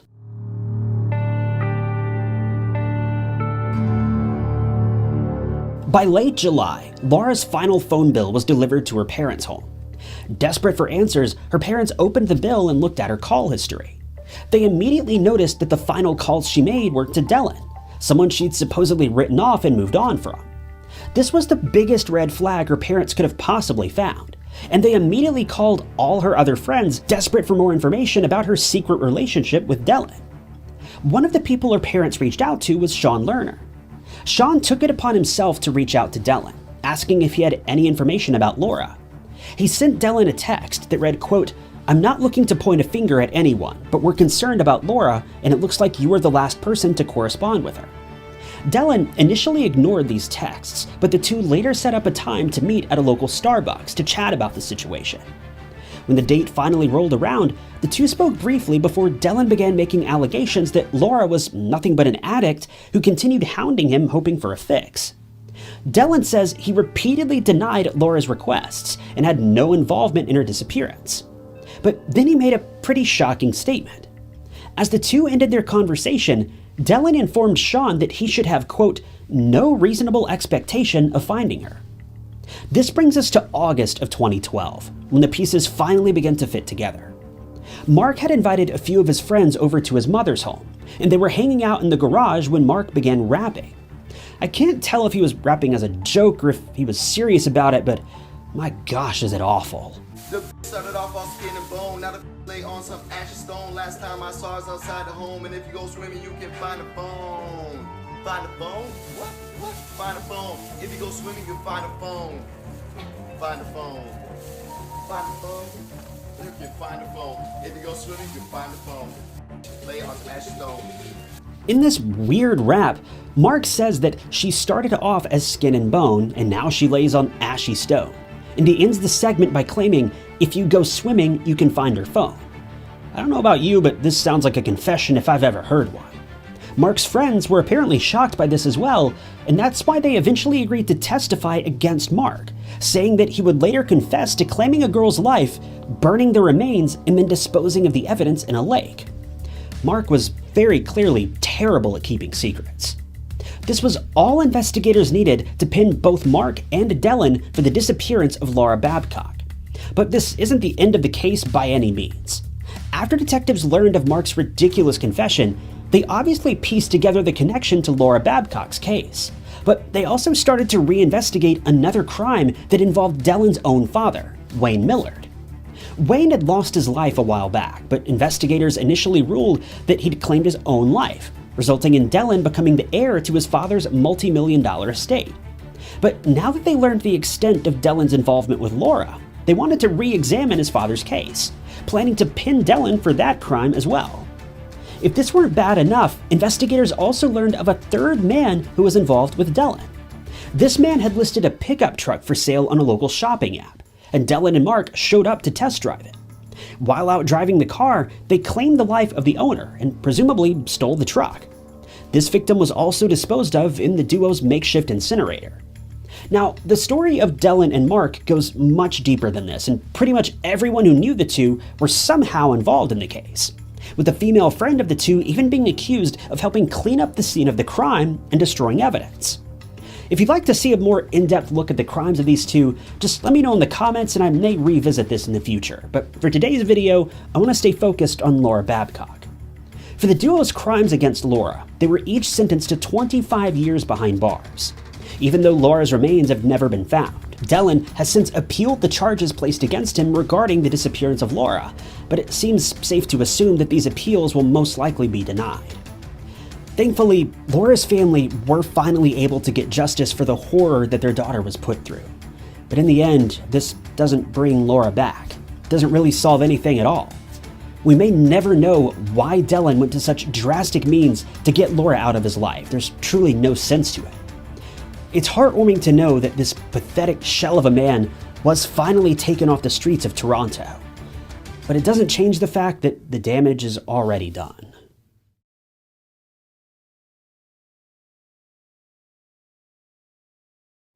Deception coming from a stranger hurts a lot, but what if it comes from someone you least expect?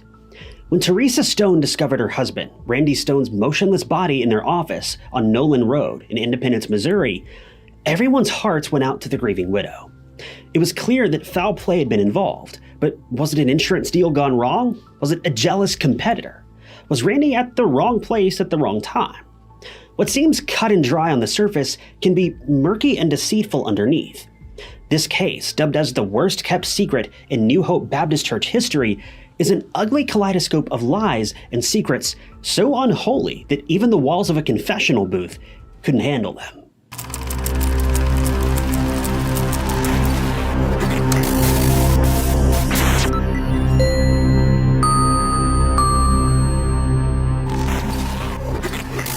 Randy Stone was born on June 14, 1967 in Kansas City, Missouri, where he spent all of his life.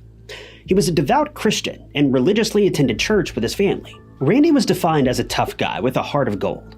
He was also very competitive, fond of fitness, and sports took almost all of his free time. Right down the street from the Stone family was the Greenwald family. And one day while playing on these very streets, Randy met a girl named Teresa Greenwald. Teresa was also born in Kansas on December 6, 1971, making Randy about 4 years older. Teresa and Randy quickly became high school sweethearts, though Teresa wanted to take the relationship to the next level, but Randy had other plans, as he was enlisted in the Marines and left for 4 years, serving during Desert Storm and then moving on to the Army Reserves. After he came back to Kansas, Randy and Teresa reconnected, and shortly after, they started officially dating. Teresa was enamored by Randy. He loved her outgoing personality and quirky sense of humor. Teresa was no stranger to the Stone family either, because they practically lived within walking distance and she was considered family. They all loved that Randy and Teresa were in a happy relationship. In 1990, less than 1 year after dating, Randy and Teresa got married and settled down in Kansas permanently. In 1991, they welcomed a son, Michael, and then a daughter, Miranda, 2 years later. Not long after, Randy opened his branch of the Farmers Insurance Agency on Nolan Road in Independence, Missouri. His competitiveness really accelerated the business, and it was one of the most successful agencies in the region. Teresa also helped out Randy at the insurance office, first as a customer service representative, and then later as a licensed agent. Even with all the meetings, the trips, and managing a thriving business, Randy and Teresa's relationship was still the same. They were affectionate towards each other, weren't afraid of showing their love, and Randy even wrote poetry for his wife. Randy was a truly family man, and his priority was always his wife and kids. If you thought that work took up most of the Stones family's lives, you would have been mistaken, because the second place people would find them was at their community church, New Hope Baptist. Randy, being great with numbers and an overall helpful person, was the church's minister of records, part of the finance committee, and even drove the Sunday bus. Teresa, on the other hand, helped out in the kitchen, sang in the choir, and organized various events. So, from the looks of it, Randy and Teresa had a very fulfilling life. The couple were madly in love with each other. They had the perfect family dynamic, they ran a successful business together, and they had a loving church community. But misery had soon found its way into the Stone family, and in 2010, things came crashing down, and everything changed for the worse.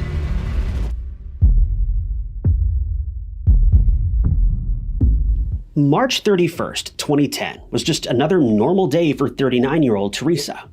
She spent the afternoon with her daughter running errands before dropping by Randy's office to finish her workday. But as soon as she pulled into the parking lot right next to Randy's car, she immediately knew something was off.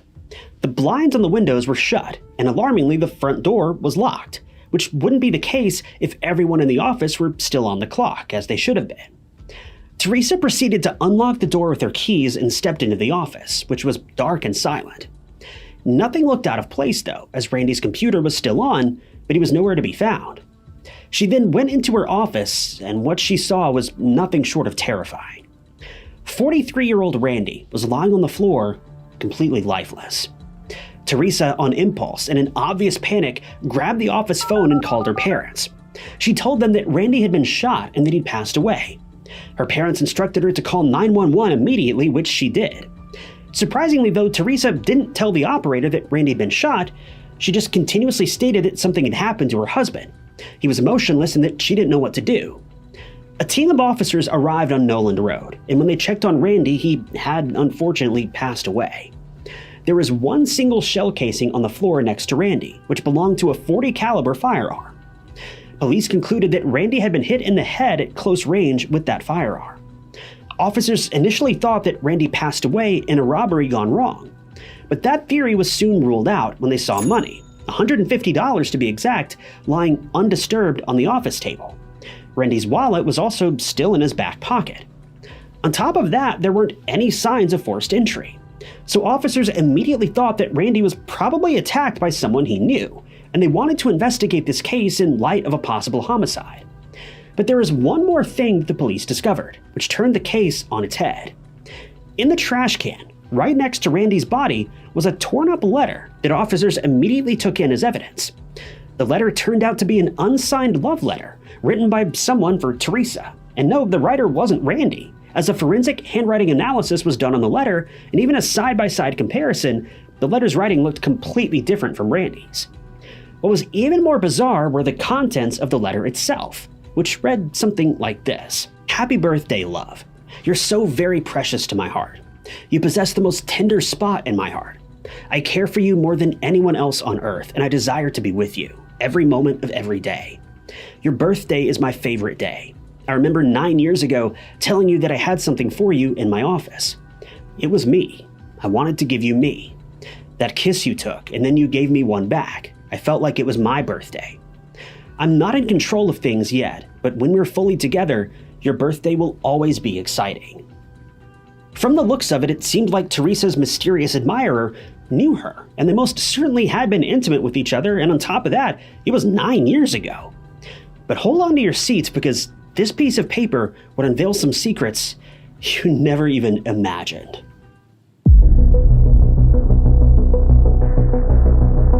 The news of Randy's tragic passing quickly spread throughout the city. His family was struck with unimaginable grief and shock. Meanwhile, Teresa was taken to the station for a statement so that the police could get more information on who would actually want to hurt Randy, a person who was honorable and well-loved in the community and had no enemies. Teresa gave Detective Keith Rosewarne a detailed rundown on what had happened earlier that day. She was very forthcoming, precise with her explanation, and had an airtight alibi. Interestingly, she remained calm and collected, and even though her voice sounded quivery, there weren't any tears in her eyes. Now, a lot of people thought that this was her way of grieving. Some people just never shed a tear until days, weeks, or even months after the fact. Still, it was weird how she acted throughout the investigation, considering her loving, loyal, and caring husband of 20 years had tragically and suddenly passed away. Detective Rosewarne thought that Teresa was acting suspiciously, especially when he asked about the firearm used on Randy. The police actually found out that Randy had also owned a .40 caliber handgun, but Teresa claimed that he'd sold the gun a while ago, but she didn't know who he sold it to. Teresa was also questioned about the letter. She initially feigned confusion, but as she was left alone for a moment in the interrogation room, which, mind you, had hidden cameras and voice recording devices, she was seen muttering, "Oh great, I forgot about that." When the questioning continued, Teresa said that the letter was actually from a secret admirer, and that it was left on her car doors several years back.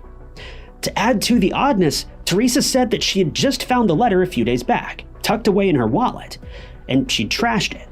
Now, I don't know about you, but if someone gets an anonymous love letter, they probably trash it right away, especially considering Teresa was married with children. So why would Teresa keep a letter like that? Regardless, Teresa was allowed to go home after the interview because even though Detective Rosewarne was suspicious of her, he needed more proof. Now, you would think that Teresa was absolutely broken over the tragic passing of her husband, but her actions were more skeptical than anything. Just a day after Randy's unfortunate passing, Teresa was digging into Randy's file cabinets and asking his friend, Robert Davis, about how much money she was going to get from Randy's 2 life insurance policies that he took out. To say that Robert was taken aback by Teresa's lack of emotion and apparent hunger for money was an understatement. Fast forward to April 6th of 2010, just a short while later, and Randy's funeral was held in the New Hope Baptist Church. The church was overflowing with people since Randy was a very respectable man in the community, and they were there to pay their respects and support Randy's family during this painful time. Randy's eulogy was delivered by the pastor, David Love, who had known him for years and was also one of his best friends at church. So overall, it was a very sad day. The police, though, were also at the funeral in hopes of finding a lead on Randy's case. They questioned a lot of people, and on April 20th, Teresa was called in again for questioning. And this time, detectives charged straight ahead and pressed that Randy's passing was premeditated. Detective Rosewarne even asked about the call Teresa made to her parents and 911, and the difference in her statements at that time, which was extremely strange. Here's the thing, no one could have known that Randy was shot, especially at first glance, but Teresa knew, which was highly suspicious. After all, Teresa claims to have just walked into the office and spotted Randy lying on the ground. So if she didn't get a close examination of his body and didn't remove any of his clothing to check for what sort of wound he had, then how could she have known how he had lost his life? Finally, Teresa caved under the intense pressure and confessed that she knew Randy was shot because she got a suspicious text from someone. When asked about the sender of the text, Teresa gave the most unexpected answer. It was from Pastor David Love. But Teresa wasn't done talking. She also admitted to something else, and it was far more dreadful. Turns out, Teresa had been involved in a 10-year-long affair with Pastor David Love. The jig was up. Teresa, the seemingly perfect and affectionate wife to Randy, was cheating on her husband for over a decade. Their whole marriage had been one big lie. And if that wasn't disgusting enough, she was getting cozy with the man who was Randy's best friend, the man who gave a eulogy at Randy's funeral, and the man who gave the couple spiritual advice every Sunday. It's so hard to wrap your head around this, but things just get uglier from this point on. So David Love was born in the Midwest in 1960, and his parents were missionaries. Basically, his whole family was dedicated to the church and its cause from the very beginning. Years ago, David had attended a Baptist college in the South, where he met Kim Turner, and the couple got married on June 26, 1982, and they started a family. David went on to become a youth minister and a pastor at a couple of churches before joining the New Hope Baptist Church in 1999. David instantly became well known in the New Hope Baptist Church because he was young, attractive, and extremely charismatic. His preaching style was also mesmerizing. It was something that Randy was also extremely fond of. Randy admired David and looked up to him for guidance. David was also very friendly with women, and this was something that Kim, his wife, was used to and tolerated well. But Kim and other members of the church soon noticed that another woman and David were getting a little too close, and that woman was Randy's wife, Teresa Stone. It started with slight physical touches, and church members chalked this behavior up to a very close faith-based relationship between a pastor and a member of the church. But things soon caught fire, and Teresa was seen going in and out of David's office alone for a few days each week for counseling sessions. Granted, David did have these sessions with other members of the church, and even Randy was counseled by David once a week. But Teresa's so-called sessions became more frequent, almost a couple times a day, and within a year, Teresa and David were stepping out on each other's spouses. It's speculated, according to that recovered love letter, that David initiated the affair, but Teresa did ultimately reciprocate. They communicated via burner phones so that their respective spouses wouldn't know. The affair was very emotionally charged and intimate, with pictures and emails being sent for 10 years. It wasn't just a fling or a rush of excitement either.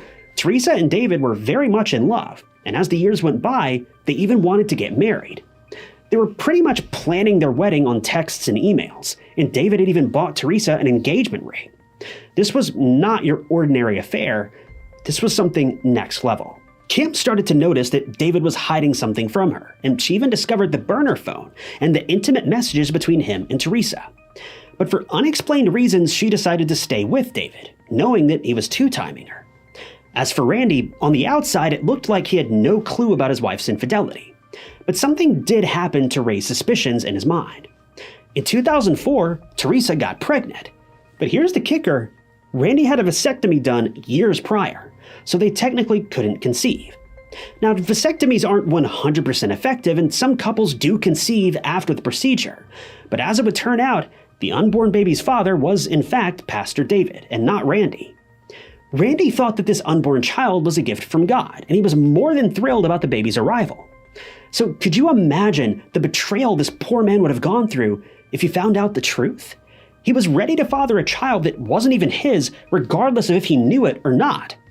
Sadly, though, the baby didn't make it. Teresa unfortunately miscarried early on. Another weird event was when Teresa encouraged Randy to take counseling sessions with David because she caught him watching indecent adult videos. That's pretty rich coming from someone who's behind her husband's back and getting intimate with the pastor, Randy's best friend, for 10 years. David, in these heart-to-heart counseling sessions with Randy, taught him how to be a better father and a husband. What's so sad is that Randy wanted to be a better husband for Teresa. He wanted her to see him as the perfect partner, and he was willing to go to any lengths to make Teresa happy.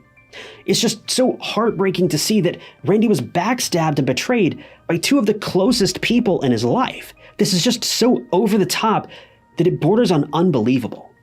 So how did all this escalate from keeping a decades-long affair under wraps to the very unfortunate passing of Randy? Well, there's something that happened that drove Teresa and David into a corner, and they felt that they had no choice but to remove Randy from the picture for good. See, on March 16th, 2010, just 2 weeks before Randy met his fateful end, he found some inconsistencies in the church finances. Turns out that David was taking out checks from the church for himself.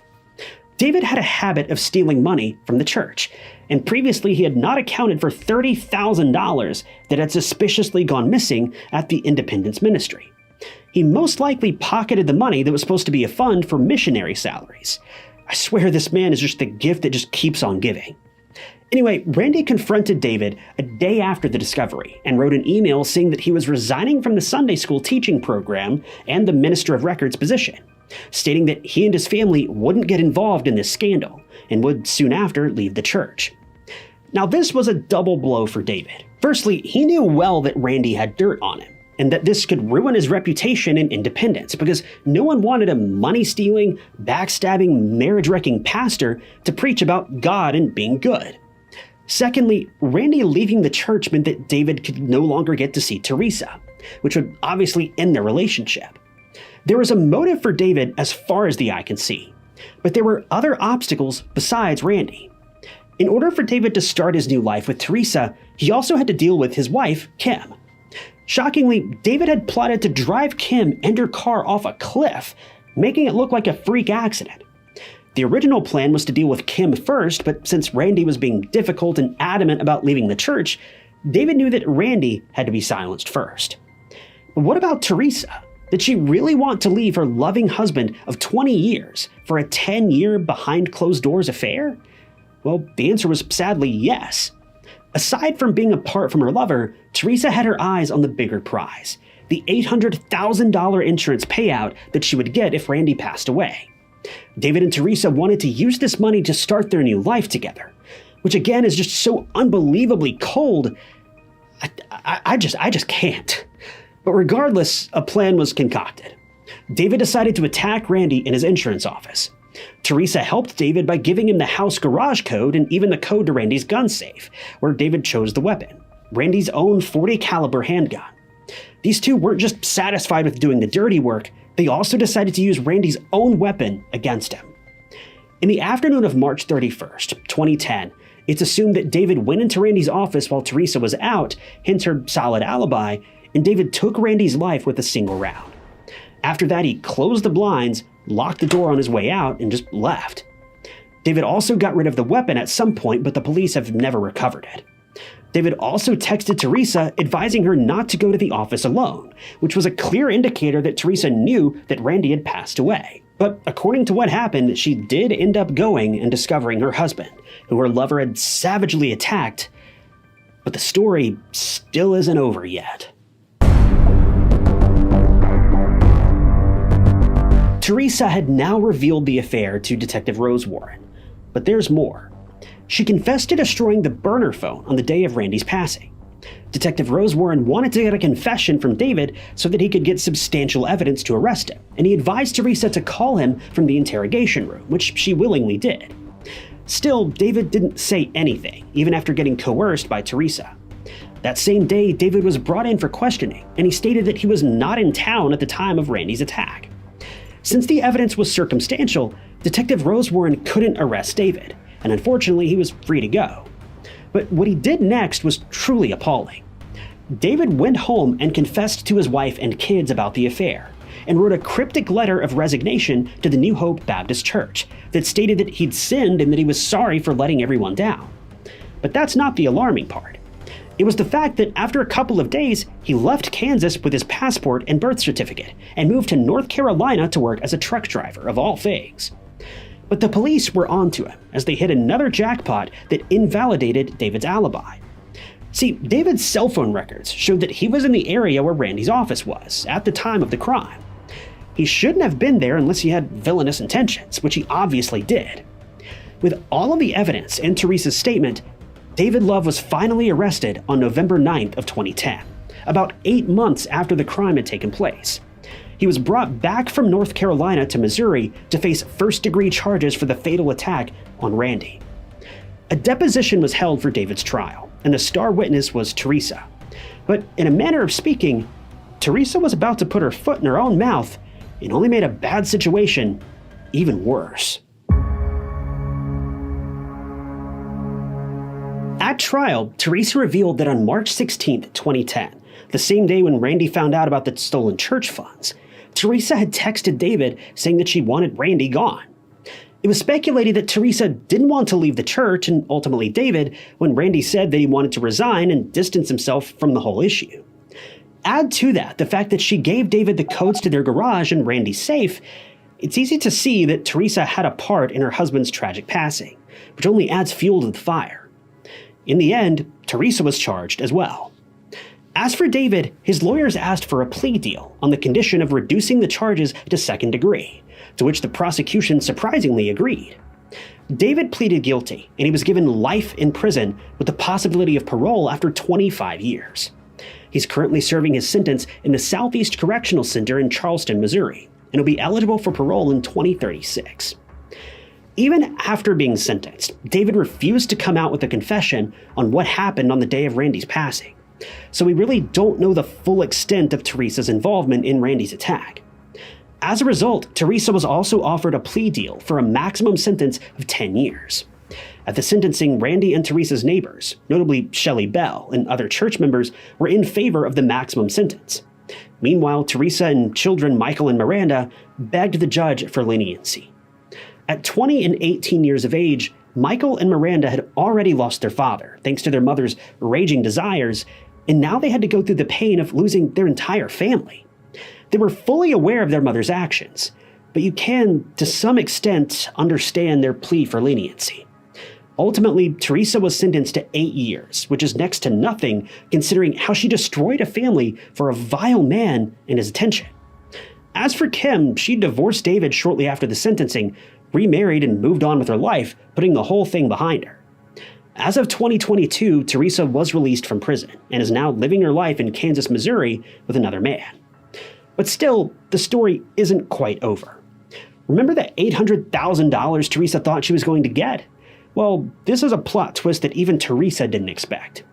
Turns out, Randy had changed the life insurance beneficiaries in 2004, after Teresa's pregnancy announcement. Now, the money would go to children Michael and Miranda, who were minors at the time of the change, and not Teresa. This fact leads many people to believe that Randy knew more about Teresa's little rendezvous than he was letting on. Regardless, the look on Teresa's face had to have been priceless when she found out. Randy's mother, Clara, knew loss all too well. She lost her husband Leonard in 1993, but she still had her son by her side. Clara was extremely proud of David and all of his accomplishments.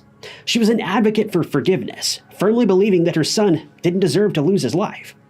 She says that if her daughter-in-law was unhappy, she should have just filed for divorce, even though it's frowned upon in their faith. Clara lamented that at least her son and the father of their children would still be alive, and I agree wholeheartedly. I, too, don't believe divorce should ever be on the table, except for rare circumstances that most of us will never experience. Considering this is a religious-oriented case, you can take a quick look at Scripture and see that we're only ever given one single justification for divorce: adultery. This is mentioned in Matthew 5:32 and Matthew 19:9. Now, you could also make a case for abandonment as well, based on 1 Corinthians 7:15, but that justification is less clear. With this in mind, both David and Teresa were already breaking the #1 rule of marriage: don't cheat on your spouse. So with that in mind, why not go ahead and break another rule and just get divorced? After all, no single sin is greater than another. We know this from James 2:10. So they may as well have just gotten divorced and moved on. They clearly weren't concerned with practicing what they preached anyway. I just can't seem to understand why Teresa and David chose to end David's life other than the obvious motive of getting the life insurance payout after his passing. But from the way I understand the story, the life insurance payout was more of an afterthought than anything. This case is the epitome of betrayal. To think that Randy, a loving member of the community, was seen as nothing more than a problem for his wife and supposed best friend is mind-boggling. In the end, this case just leaves everyone devastated. These two supposedly Christian individuals broke two of the most obvious rules in Christianity. Don't betray your spouse and don't take someone else's life. Even if you dislike someone, Christians are commanded, not suggested, but commanded to love that person anyway, in Luke 6:27, just as you would love yourself or your neighbor, especially if that person is your own spouse. But for both Teresa and David, they chose to ignore these commandments and just do whatever they wanted to do. And unfortunately, David paid the ultimate price for sins that weren't even his own.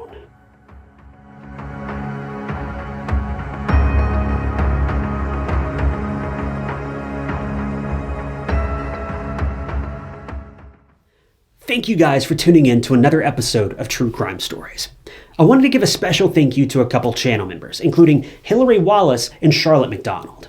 If you also want to become a member of the channel, you'll gain access to new videos sometimes days or weeks before they're uploaded to the public, and it's currently the best way you can help support the channel. I really appreciate those of you that have decided to do that. And if you want to join, you can click that big join button below the video or find the link down in the description. But as always, if you enjoyed this video, check out this other interesting case I covered, and don't forget to subscribe. It's totally free and keeps you up to date with all of my future videos. But my name is Ty Knotts, and I'll catch you guys in the next one.